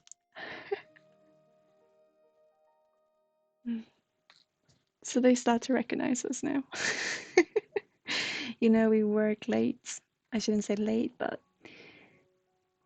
we are away 12 hours a day. And I am not a very easy person to live with always. And we live in the countryside, and there's lots to be doing on the house. And we're trying to open this company, and I got my illnesses and perspectives, of course, but for a reason. Sometimes I need to go down in myself. And so I get exhausted. And well, what I'm trying to say is that we eat out sometimes. So they start to recognize us now. And we got this little game, or he's got it with himself, I should say, our waiter. When he sees us, oh, don't say anything, you want. And he's trying to remember. It's so much fun. What's my favorite type of pizza? Oh, it's controversial. It's controversial. I like pizza with, is it blue cheese? I think it is, and pear. So, yep. Fruits on pizza. But I love it. It's delicious. Actually, it's called Waldorf here in Sweden at Pizza Hut. So, I think there's some blue cheese, pear, and some rucola, I think. If that's even the word in English, rucola. I think it is though. I think it's the same. That's my favorite. What's yours, Mr. Otter? What's your favorite?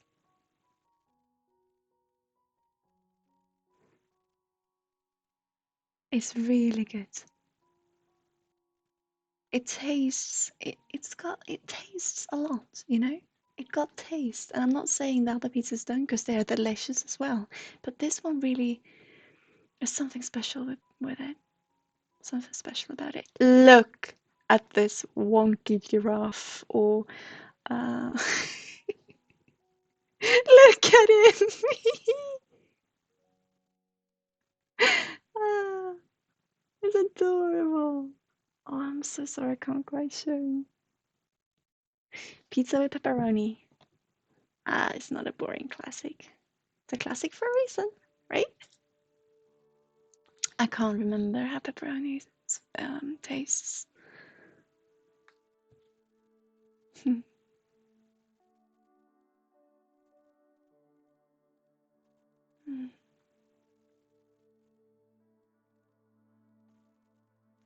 Oh, I can actually ask you a business related, if anyone in chat now, or you, Miss Rata, is anyone familiar with working with PayPal? Looks good, thank you. Women are very patient with crafts. Thank you. I appreciate it. I'm letting it do its own thing. Like I said, I'm just me now. It's just gonna be whatever it is. And I'm sorry it takes time, but this is the stream.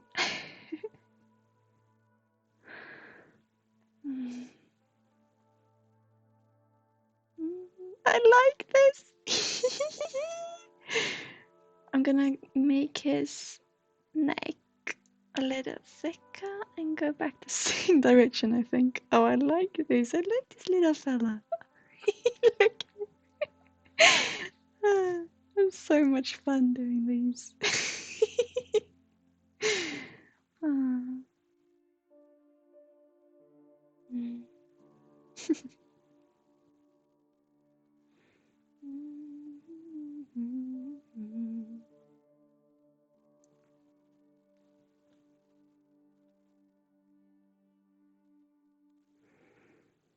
So I'm gonna do the double of what I've done in the neck, and then I'm gonna switch it up.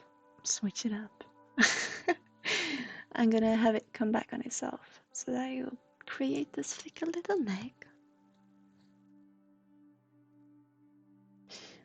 As you were familiar with working with that material. Oh, I've actually, sorry, I was just checking. Sorry. If you could hear me. I asked if you are familiar with PayPal. Sorry if you can't hear me. With PayPal. Oh, pardon.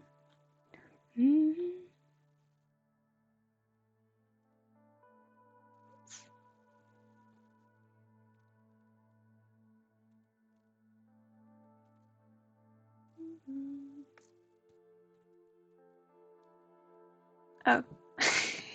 No, I know, Mr. Otto. I said creativity, we all got, but I'm talking about PayPal, you know, the service to who takes our donations. But that would actually be a really good. Sorry?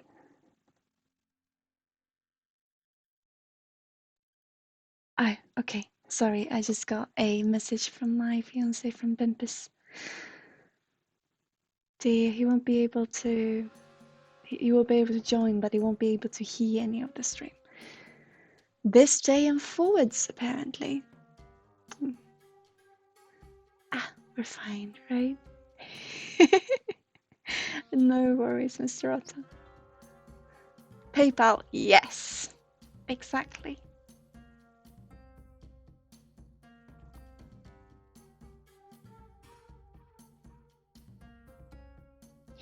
Maybe you should try some painting, Mr. Otto.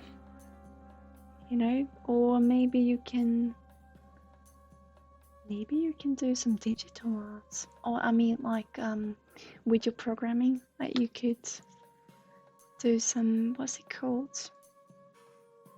Hello? It just disappeared from my mind. Not rendering. What's it called?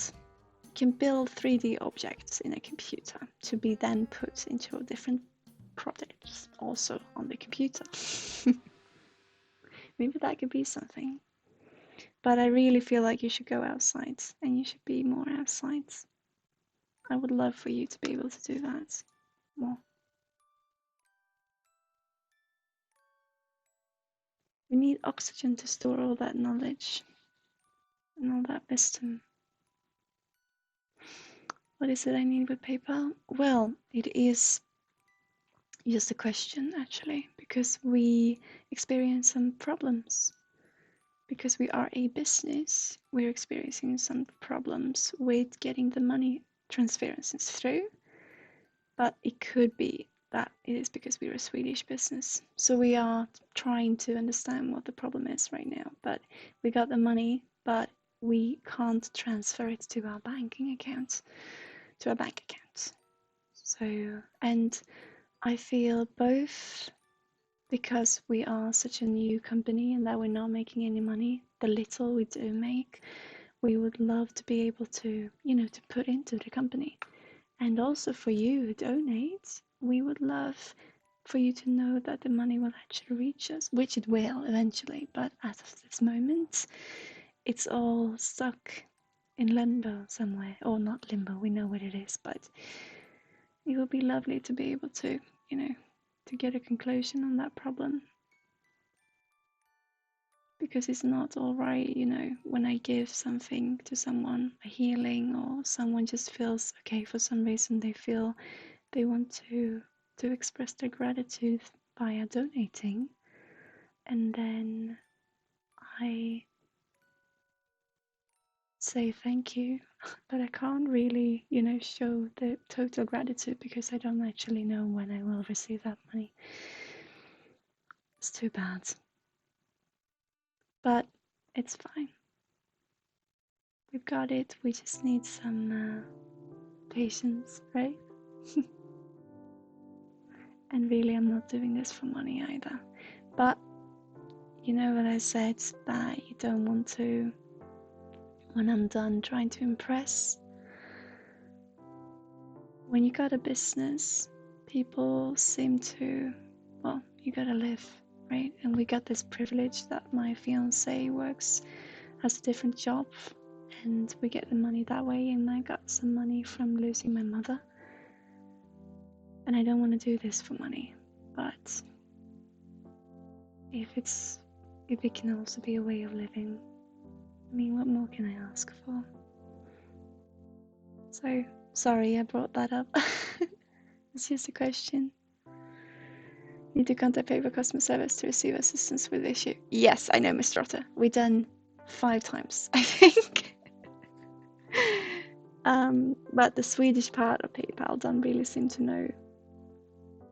But yeah, we've been in contact with them, and we've been in contact with our bank.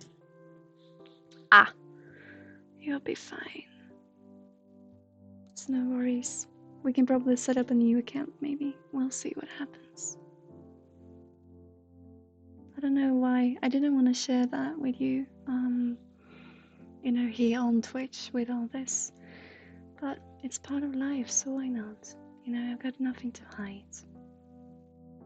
And me, I'm just me. And this is what I'm experiencing right now. I got a question from a person who asked me for guidance via Facebook. And that beautiful rush when just people started to join on Facebook before we went on to Twitch. And hi guys, by the way, thanks for joining. And oh, sorry, come on, yay. And they asked me, they said that they wanted money from me. And I think this is so difficult because, yes, I am privileged in that I'm not poor in that way.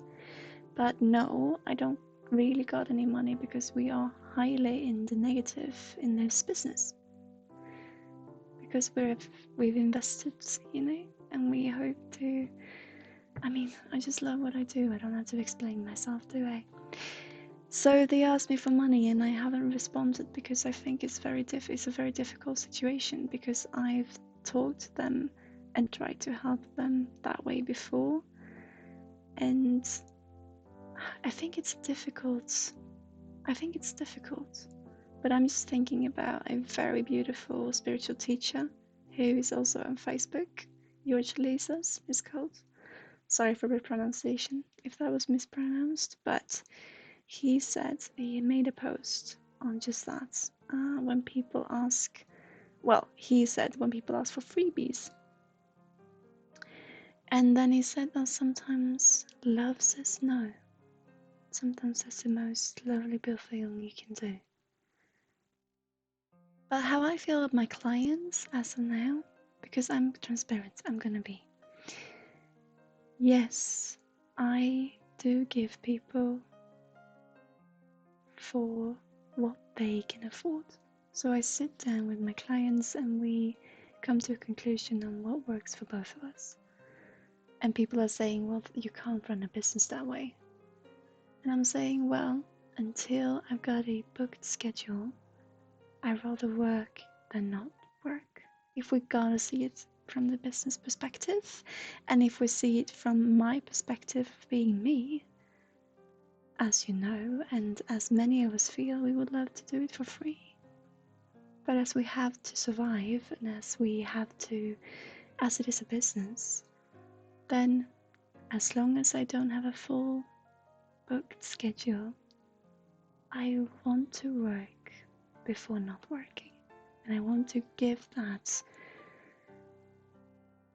love and that experience that someone feels that they want to give themselves through me.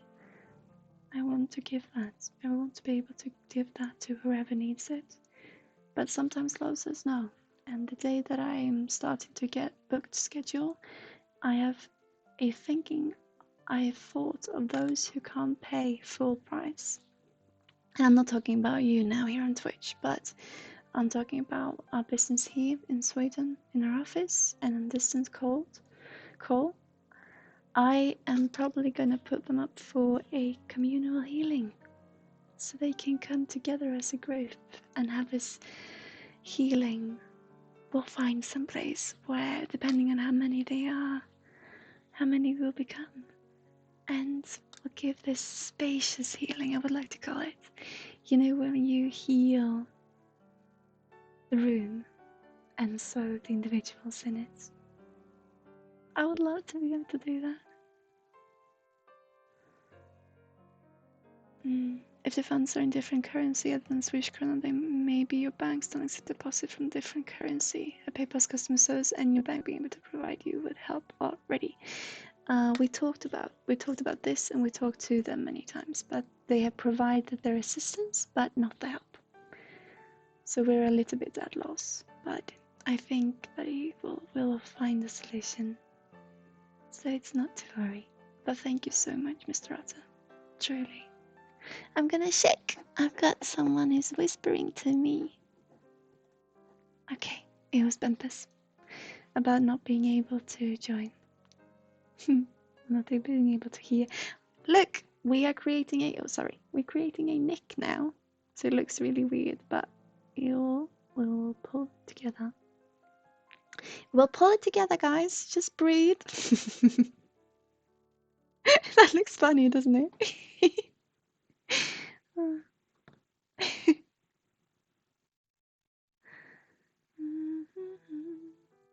Okay. We will pull the two together. Attract the two with a magnet.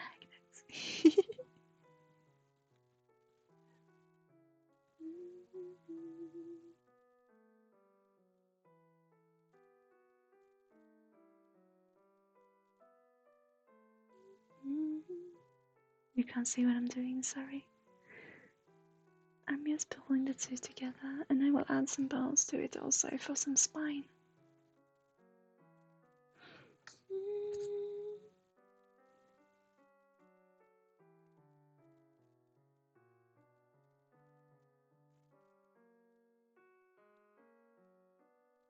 Oh, Bumpus on it now. He's the one who's been contacting them both because he's the one, his name is on the contract, or so to speak. But we own the company together, so that shouldn't make a difference, but it does apparently. So that's why. That's why.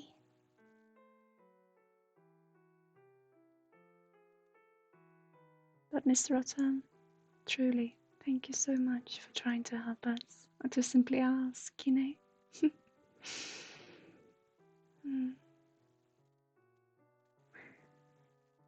So you lurkers in chat, how are you doing? How are you today? It's a calm day today, isn't it? It feels like there's been a tornado outside. I mean, in the world. Probably due to both nature and to politics. But in here, it just feels calm. So I hope you can feel that. I hope this can provide you with, if not entertainment, at least some relaxing feeling and emotion. I think I'm gonna perform a healing. Yeah, we'll do that. I'm just gonna have this little pile, little bead in its base where we can call home.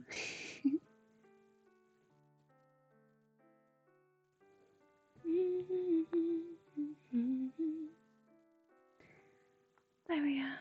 Okay. Oh, poor fella. He looks so wonky. Oh, a cutie wonky.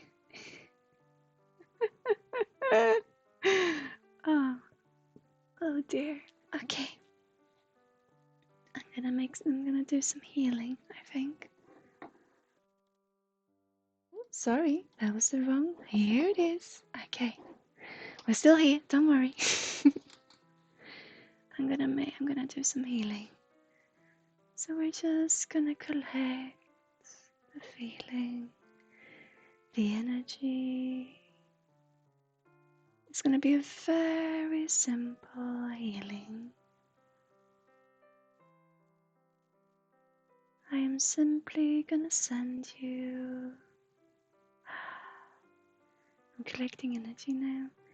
I'm simply gonna send you a little bubble with light, healing, warm and bubbly energy. It will be, I think we're gonna make actually a feather today. So I'm just gonna send you a small feather to land on your cheek. With love, with joy, with content. Okay.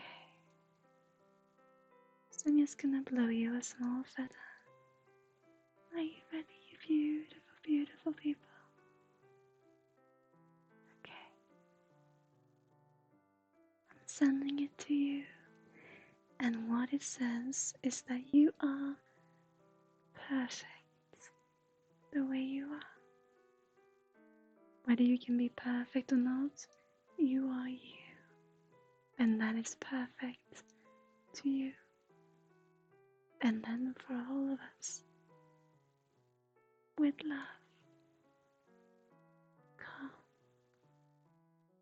and harmony, and some joy, and some fun. There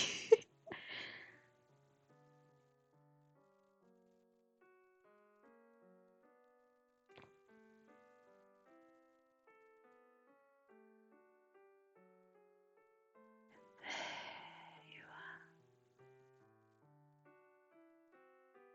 Beautiful. That little cozy feeling. If you can't feel it, it's totally okay. It's gonna come to you. Let it work, its own way. And we're all different, and we all need it for different things and in different times. So don't worry. A little sparkle of joy. Oh, sorry. Now, is that the right one? Yes, it is. Yeah, I'm getting the hang of this. Warm little sparkle of joy.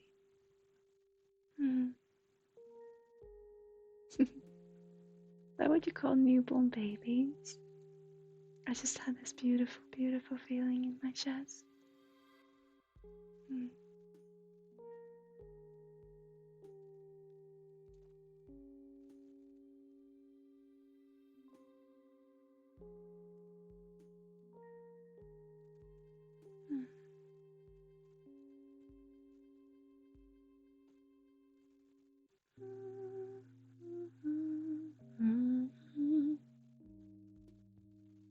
Oh, what was it I wanted to talk to you about? I've started to think about when we created a feather.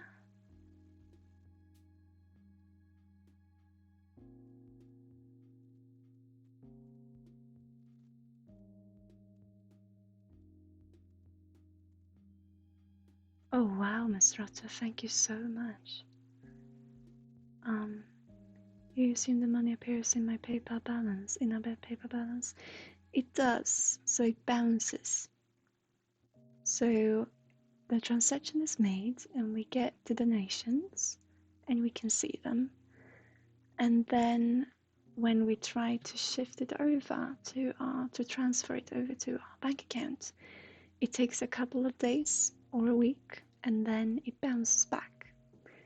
So, and I think that's almost immediately. So it disappears for a while and then I'm not even sure if we can, because we can't see it in a bank balance, but we can see that it's bounced because it comes back again.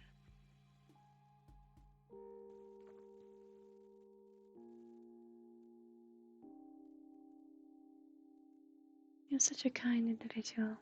Don't forget about yourself, Rotta. I know you think this is funny. I know that you enjoy yourself, but don't forget about yourself.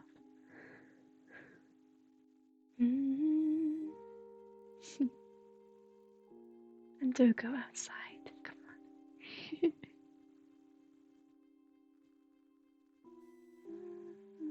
on. I don't know if Bempers can still see you in chat if you're still joined, because he would love to talk to you about it. I think. But yeah, the currency, definitely. But we've told the bank that we will be expecting different currencies, and they said that that's absolutely perfect and fine. But I don't know. Hi, welcome. How are you today, my friend? It gets more and more wonky, poor little fella. He gets more and more wonky. You can't quite see him there. Look! Oh, I want to kiss you. Sorry.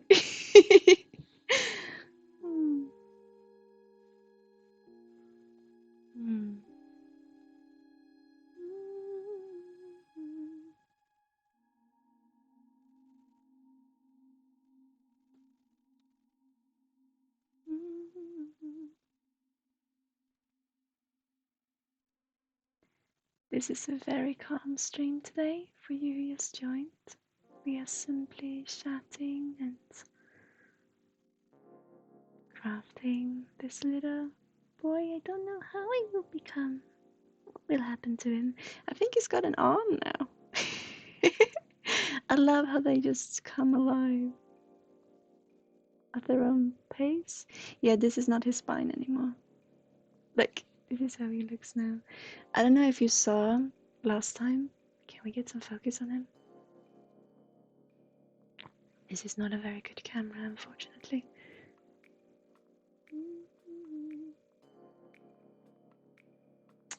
Oh, can't we have any focus? Come on.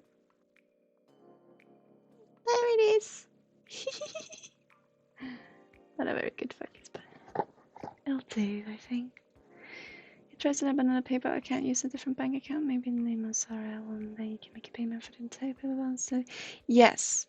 We've been thinking of doing that, and I think that's the next thing we will do. If what we've just started to try don't work, I think this is what we will do, actually. I think so. It's just that it will be a little bit tricky with it being all authorized and okay for it, because it is, we are a business. Because it's all about the risk of money laundering, and that's probably the issue, we think. So they can't really see what we've been thinking. It could be that it is donations, and because Sweden has agreed to a new kind of agreement plan, I guess, for these kind of things, it could be that we are a little bit more restricted than before. And because most streamers, I don't know, but I assume are more on their personal accounts, that maybe in Sweden they're not too sure how to have it with donations for companies. But we did talk to our tax collectors, if that is the word, that should know about these kind of things, the legislations and the regulations, and so that all is done as it should be, because we want to do right by ourselves and everyone involved. So we talked about them before we even started to stream, and they say that is no problem with donations, as long as it is for something that you provide now.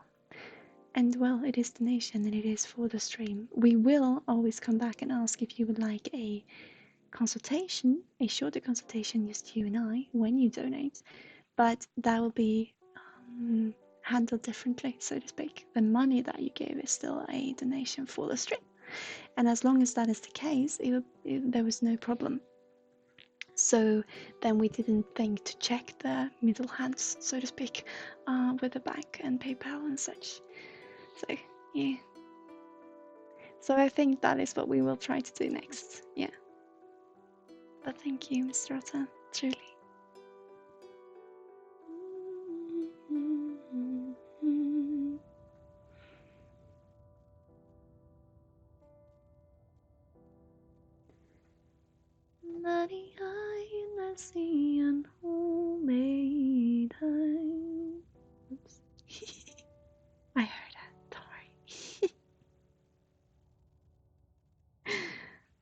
sang a lot before, and then I hadn't sung in probably a month's time. And sometimes I get this feeling like, oh, I want to do karaoke now. And when I say karaoke, I mean putting on YouTube and searching for karaoke songs and singing out in the air, just in the open, at home, in our living room. But sometimes I get this feeling that, oh, I really want to sing. And I put it on random, usually, on what songs comes up. And there's a reason that you shouldn't pick Celine Dion the first thing you sing when you've been a month away. I've been away a month.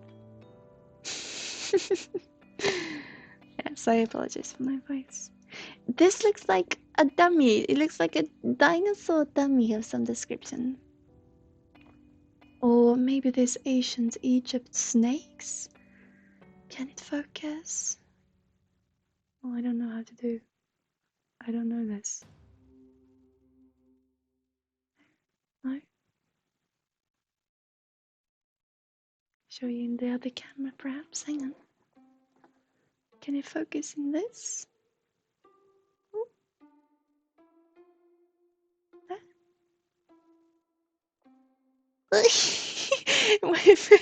I'm starting to think about Mario when I see this now. I don't know what he is. I don't know what is going on.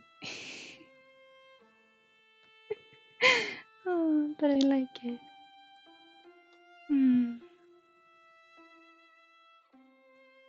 So we will be back to streaming now.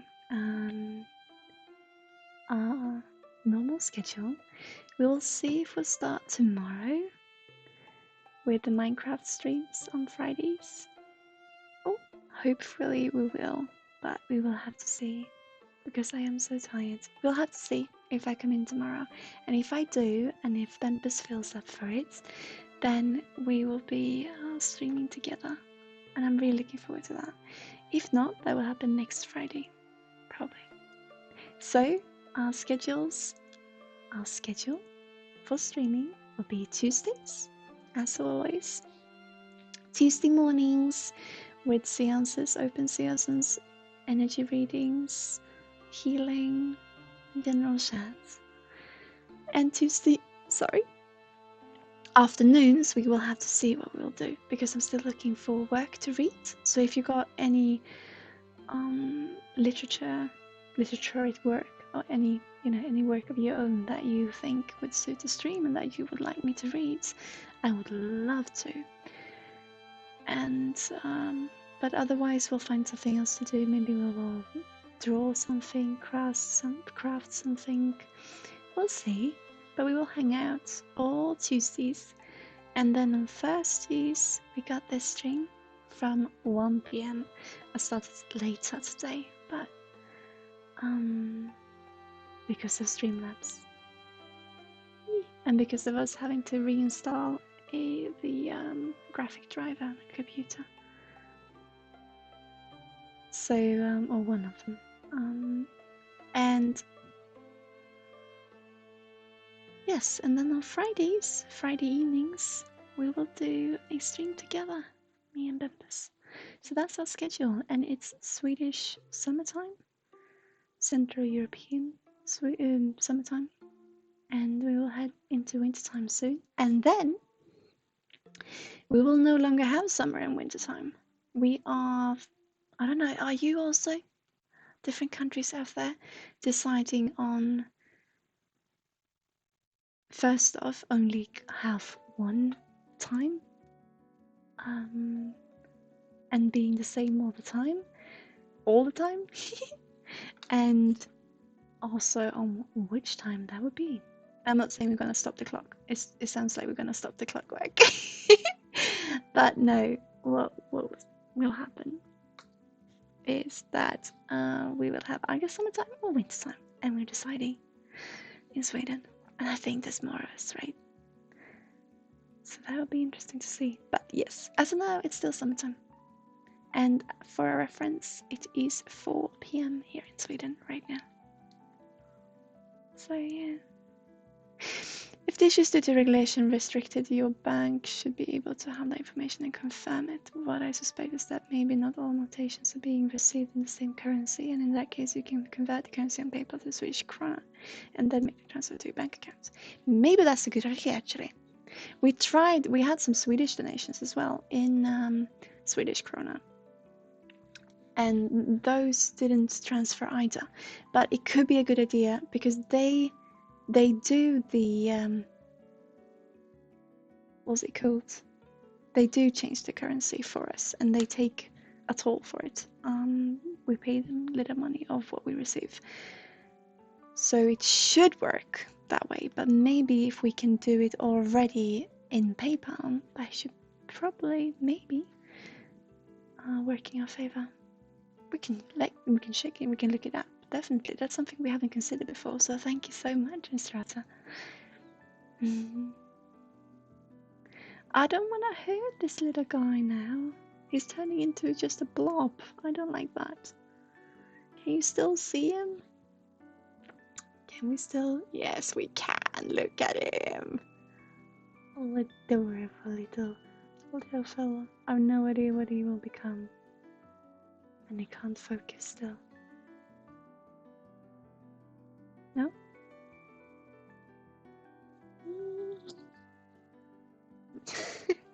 I'm trying everything. This? It's better? Oh. What? Oh. You can see it. Yeah, but I would like to see it even better. Well. I think it's cute. Oh, you can see him even here, maybe. Yeah. No, but thank you so much, Mr. Otter. We will definitely check that out if that is something we can do, because we haven't thought about that actually. Because it already happens, we haven't later on, at a later stage, we haven't really thought about actually doing it directly in PayPal. So if that works, thank you so much. And I don't mean if it helps us, I mean if you can actually do it, so thank you. It's gonna solve it promptly. Thank you. So do I. It's a couple of months now. All the way we've been on Twitch. All the time. No, nothing's come through, so that's sad. But it generated in some beautiful consultations. And I just love being here with you. I really do. And I can talk about this also. I don't think you guys who've here now have heard about this. Maybe, but it was so beautiful. In the beginning, the very first stream I did on Facebook. And I was so worried that the frequencies would, that it would disturb, it would take each other out. The frequency of the computer and the frequency of the energy. Now everything is energy, of course. But I had this feeling that maybe the energy is coming through, but somehow it would not be comfortable in that interaction because of the computer. I wasn't sure. I was a little bit worried, but then the first thing that happened was that the opposite happened actually. Here we had two energies who might not never ever have been interacting, and they could come through. The grandmother of one in chat could come through and help, I couldn't know, but a stranger, someone else completely. And they could interact with one another in a way that might not have been possible otherwise. And wow.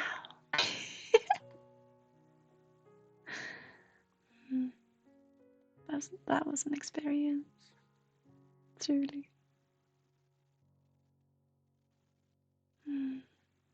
I don't think it's gonna be done today, guys. I think we're gonna continue on Tuesday or Thursday.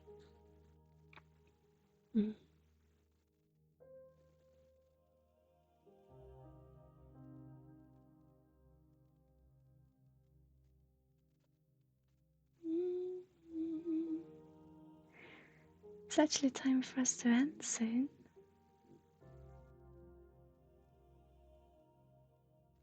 Helps to talk to someone you don't know. Yes. And you know what, Mr. Otta?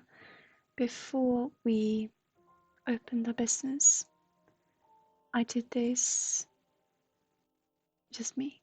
Just I just went around and I talked to people and I gave them consultations with the method that I hadn't developed quite, but I still did it, you know, I just did it as me. And when I then started to think about opening the business, because I realized, wow, this is working, you know, what an amazing treat for myself and what we could do in society. And there's so many of us out there. And I thought, wow, this is amazing. So then I started to ask people who I've given consultations to, meaning sat and talked to intuitively for half an hour or an hour or so. This was while I was studying at university. And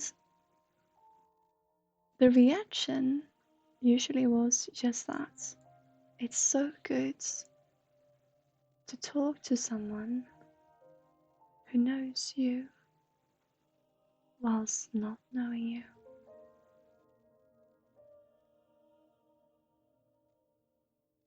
And that warmed my heart. And I can relate. I understand.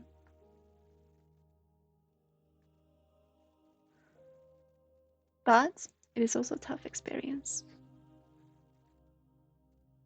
But it can give so much. For those who it feels right to, for, I'm just happy being able to be there.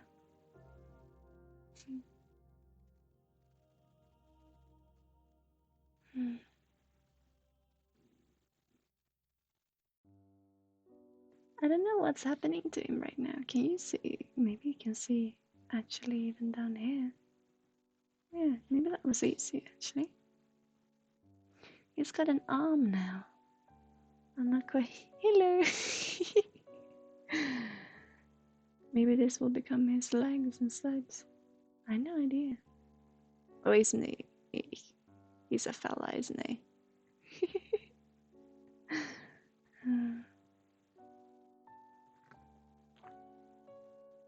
I like him. Thank you, Mr. Otter. I've done it 3 times, have I? I love having things just come together at their own pace. And like I said before, when we're just being us, we're being genuine.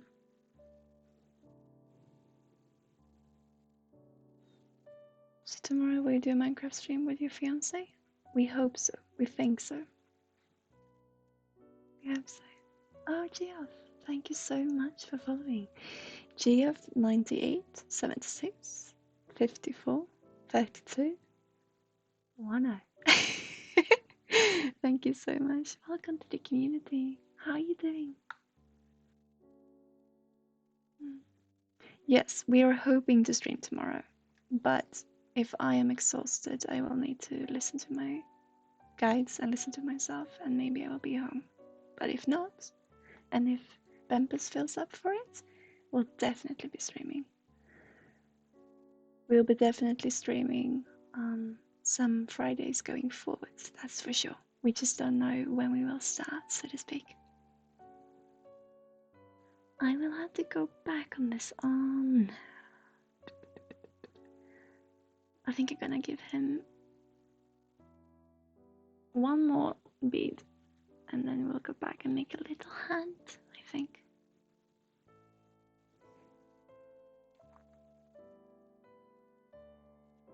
Oh, do join us, Mr. Otter. We are trying to see how we will give Bempus a microphone, because we do have one that takes up the entire room. But it, it gets the sound from the entire room, so to speak. But it's not very, it's quite old, and maybe that won't be too good for you to listen to. So we're actually thinking tomorrow of providing him with some normal earbeats, are they called? You know, like with a phone, nothing else. Well, he could definitely have these. These are really good, but one of us is gonna have to yeah, earbeats, they're cool, right? Aren't they? We'll see. But I would love for you to be able to talk to him and interact with him, because he's a wonderful person and he is so wise. We're all wise in our own way, and he shows me so much of life. And when he talks to people, he could definitely be working the way I do. And he's got, he's open to spirituality, and he's got a gift, like we all do. But he could definitely be working the same way. And what he says to people, it's so beautiful to listen to, truly. And to know that he's also saying it to himself with love. And yeah, so I really hope that we can have that happen. If not tomorrow, then next week. Definitely.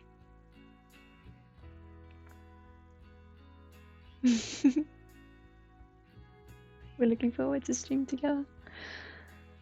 Oh, it would be so good. But yeah, I want that to be his stream. He was the one who wanted to start streaming. And then for some reason we said, well, we can't. And then I started streaming. Oh. I mean, it's not for the same purpose, but he was the one who wanted to start, so I want Fridays to be his. And still being able to work as we do, still being able to do energy readings and to just talk to people, healing, whatever it might be, but also for him to interact with the community directly. I would love that for him. Swan 213, adversity introduces a man to himself. I love that you call Swan. This was really interesting. I love your comments. And why I react is that his last name is Swan. That's why. But in Swedish. And part of our company is called Swan. We're the fire swan, but in Swedish. So that's why I react. But adversity introduces a man to himself, indeed. And we are a mirror to everyone around us and to ourselves. But yes, definitely when we can see, I've talked about this a lot, but when we can see that how far we can go one way, one direction, how we can see our own travel so far, when you get this feeling, how could I ever think that? Those feelings and those thoughts we always get. I mean, everyone does. Not always, but everyone does get them. And so if we can see how far can I travel that way, imagine how far you can travel the other way, the opposite way, for love, for light, for all. And if we can see everything in between, yes, then we have our life, and we are alive always. But adversity, if we can see what we are and what we're not, but at the same time are, in that we are not that. If you get what I mean, it's got a part in your life as being not part of your life. And I think that is so important. Like I said, when you try to stop smoking, and I said this before, when you try to stop smoking, I got this feeling, or I said it was in an energy reading actually that I did a couple of streams ago. And I said this, don't try to push smoke away from you, because smoke will always be part of your life. But the smoking part, the space in your life, could be that you don't take part in it. And then you got a place, then you don't have to try to spit on it, then you can take it in hand, then you can walk next to it. But the place is for you not to take part in it. And I think that is the same for everything that we want to spit on.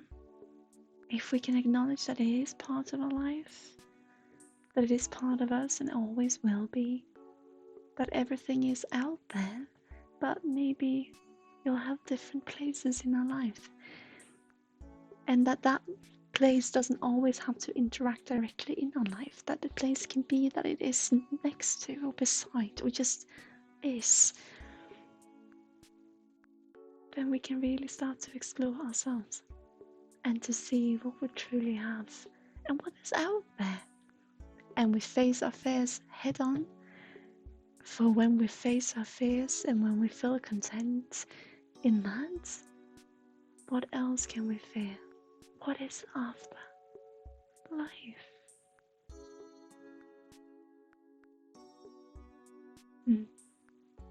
But I love your comment. Yes. It was just so interesting that you call Swan because of his last name. Okay. Look at this little fella now. He's got some arms now. I think he's so cute, actually. Oh! Did we get some focus in there? Oh? Hello? He looks a little bit like a dummy, right? With a little dinosaur on? I don't know. I will have to try to fix these with the focusing. I thought that the fabric might help, but no. Okay. Not here. Let's see. Can I get some focus? Yes. A little bit of focus. I think he's cute.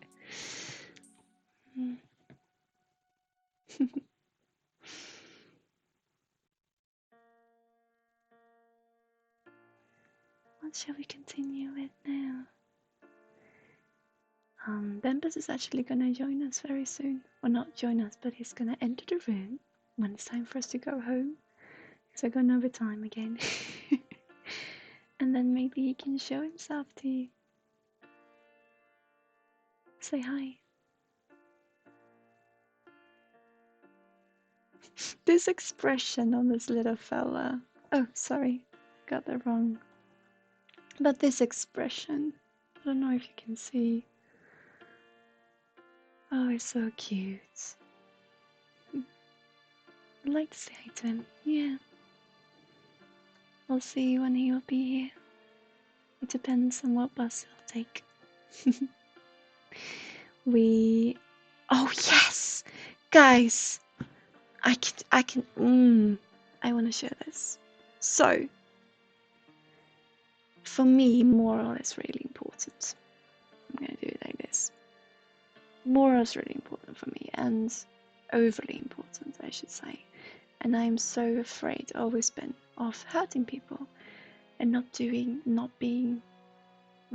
by rights, if that is an expression, right? And 2 years ago, I was taking driving lessons. And why I started so late in life, or I'm still very young, but why I didn't start immediately when I could, was because of my illnesses in my muscles, and I thought I was scared of actually driving. Because I didn't know if maybe I were gonna lose control and I couldn't handle the situation. I didn't know, so I was scared of go driving. And so 2 years ago, I started, and I took lessons. And then one winter night or winter morning, I don't know why I said night, our car decides to throw a circus. I'm gonna say it like that. I'm gonna put it like that. Everything went on at the same time, you know. The vipers and the all the lights and everything, just it was a beautiful trip to the fair, and then it died completely. So I called in all too early because we leave home at 6 a.m. in the morning and they were not open yet. So I called in too early and said that I couldn't come. Well, I was gonna say that I couldn't come for today's lesson. And no one answered, and I couldn't say anything in the answer machine, I don't think. And I didn't call again, and I just they didn't hear from me. And this was difficult for me that this happened. It happened for a reason, but it was really something in my stomach. I could feel it in my stomach, and I had this overwhelming feeling of, hanging over me, feeling of that I did someone wrong because I owed them money. I had to pay for that lesson that I didn't take and that I didn't say that I couldn't take. And I've had such a beautiful relationship to my driver instructor, and we've talked for hours on about everything. And I know that she does with everyone probably, but I just felt like I owed it to her because she had said to me that she was exhausted, and she told me about what happened at home, and I wanted to give her a sense of some kind of relief, and not showing up for a lesson is not bad, and not showing up then for 2 years is definitely not bad. So that was hanging over me, and during these 2 years I then came in contact with spirituality with my twin, and he knows how to drive. He's got a license, so all of a sudden I knew how to drive. But because he comes from England, I started to drive on the left side of the roads. And what I'm talking about now is that I went driving with relatives of mine. But they didn't know that I couldn't drive, or they didn't know how far I've come in my education in driving, and it really wasn't that far. But then all of a sudden, after colliding with my twin, as I call it, I knew how to drive. Only I drove on the wrong side of the road, but that was easily fixed. Not easily, but if you pay attention to it, you can start to know where it comes from, and then you can understand why you would have the tendencies of doing certain things, and so then you can learn from that. So I had to learn as the first time that I've ever driven, and at the same time learn going back. What could it be? 15 years since he took his driver's license, and start on the beginning square, or in the square that it will be okay you would pass a driving test, because what happens when you've been driving for some period of time. You will start to do all those things that you can control, but that an instructor would say that's not how you should handle a car. So I had to do both things. I had to learn for the very first time, and I had to relearn from having had a driver's license for a couple of years. So that was interesting. And so I drove for a little while with relatives, and then it just didn't happen anymore. And I had this feeling someday I will have to go back to the driving school, but I had this overwhelming, this hanging over me that I did them wrong. But we just said, well, everything's got their time, everything will come in time, and we will not rush it. And we said so about everything. And just a couple of weeks ago, I would have said the same about driving, or I actually did. That no, it's not now, but the time will come. And so yesterday, I think it was, yes. No, actually Tuesday it was. Sorry, on Tuesday, I called them. And I was so scared, because I probably owed them some money. And after 2 years, that amount could have been gone up by a lot. And not only that, but also because of how I treated them, I felt. So I called them, and she says, "Oh yes, I remember you." This was not my driving instructor. This was someone else in the company. And I said, "Oh dear. Oh yeah, you're that girl who moved out to the countryside, isn't it?" "Yes, it's me." "Oh yeah, I remember you." And I just felt, oh no. And it turned out everything was perfectly fine. They were just happy that I came back. The money that I owed them, I had more in my accounts in the driving license, in the driving school. I got more money, so they have just taken what I was owned, and from there. And I didn't even bother to think about that part because you put some funds in, and there were some funds left. And after 2 years, they were just happy that I'm coming back. So on Monday, I'm going back into the driver's seat. It'll be fun. But I just felt, I have to talk to these people that I've been putting off. I have to do this, no matter how small it might be for someone else. This was huge for me. I have to do this in order to feel me. You know the feeling? So I did. And it turned out they were just happy having me back. Oh, did you Dim? Thank you so much for following.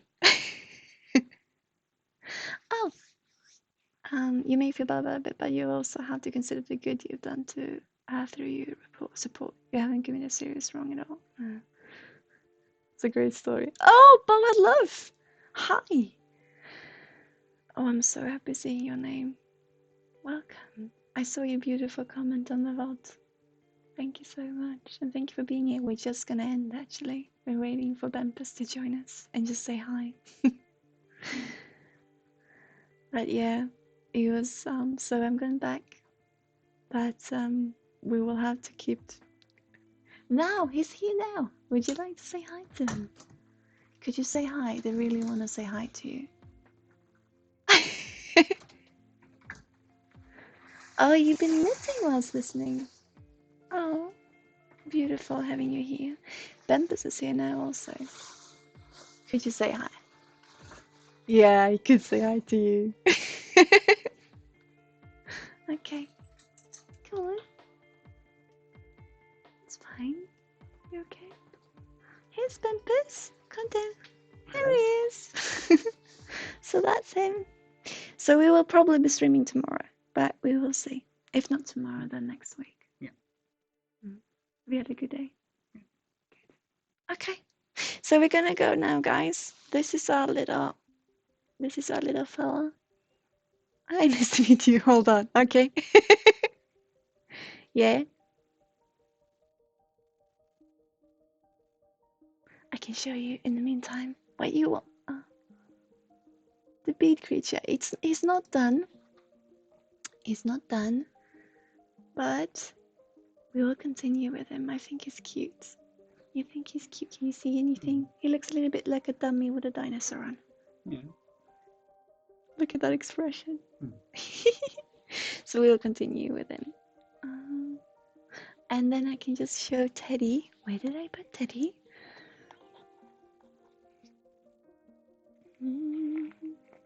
So if there's any of them, now it's just Teddy who's finished, but he's Teddy if you remember.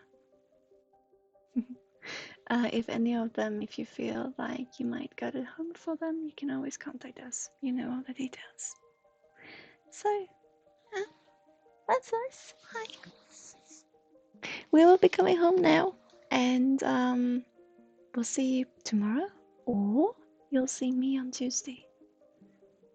Okay, so thank you so much for today. And once again, a little dummy. I think it's cute. Okay. So thank you so much for today, and thank you for being here. What a great evening, you too, Mr. Otter. Truly. All of you, thank you so much. DJ, was it something that you wanted? You said Sultan. I'll just see if anything comes up. Or maybe he's just confused about what is going on. You can join us. You can watch the VODs. You can go onto our YouTube channel and to find out more of who we are. And also we'll be back tomorrow or on Tuesday.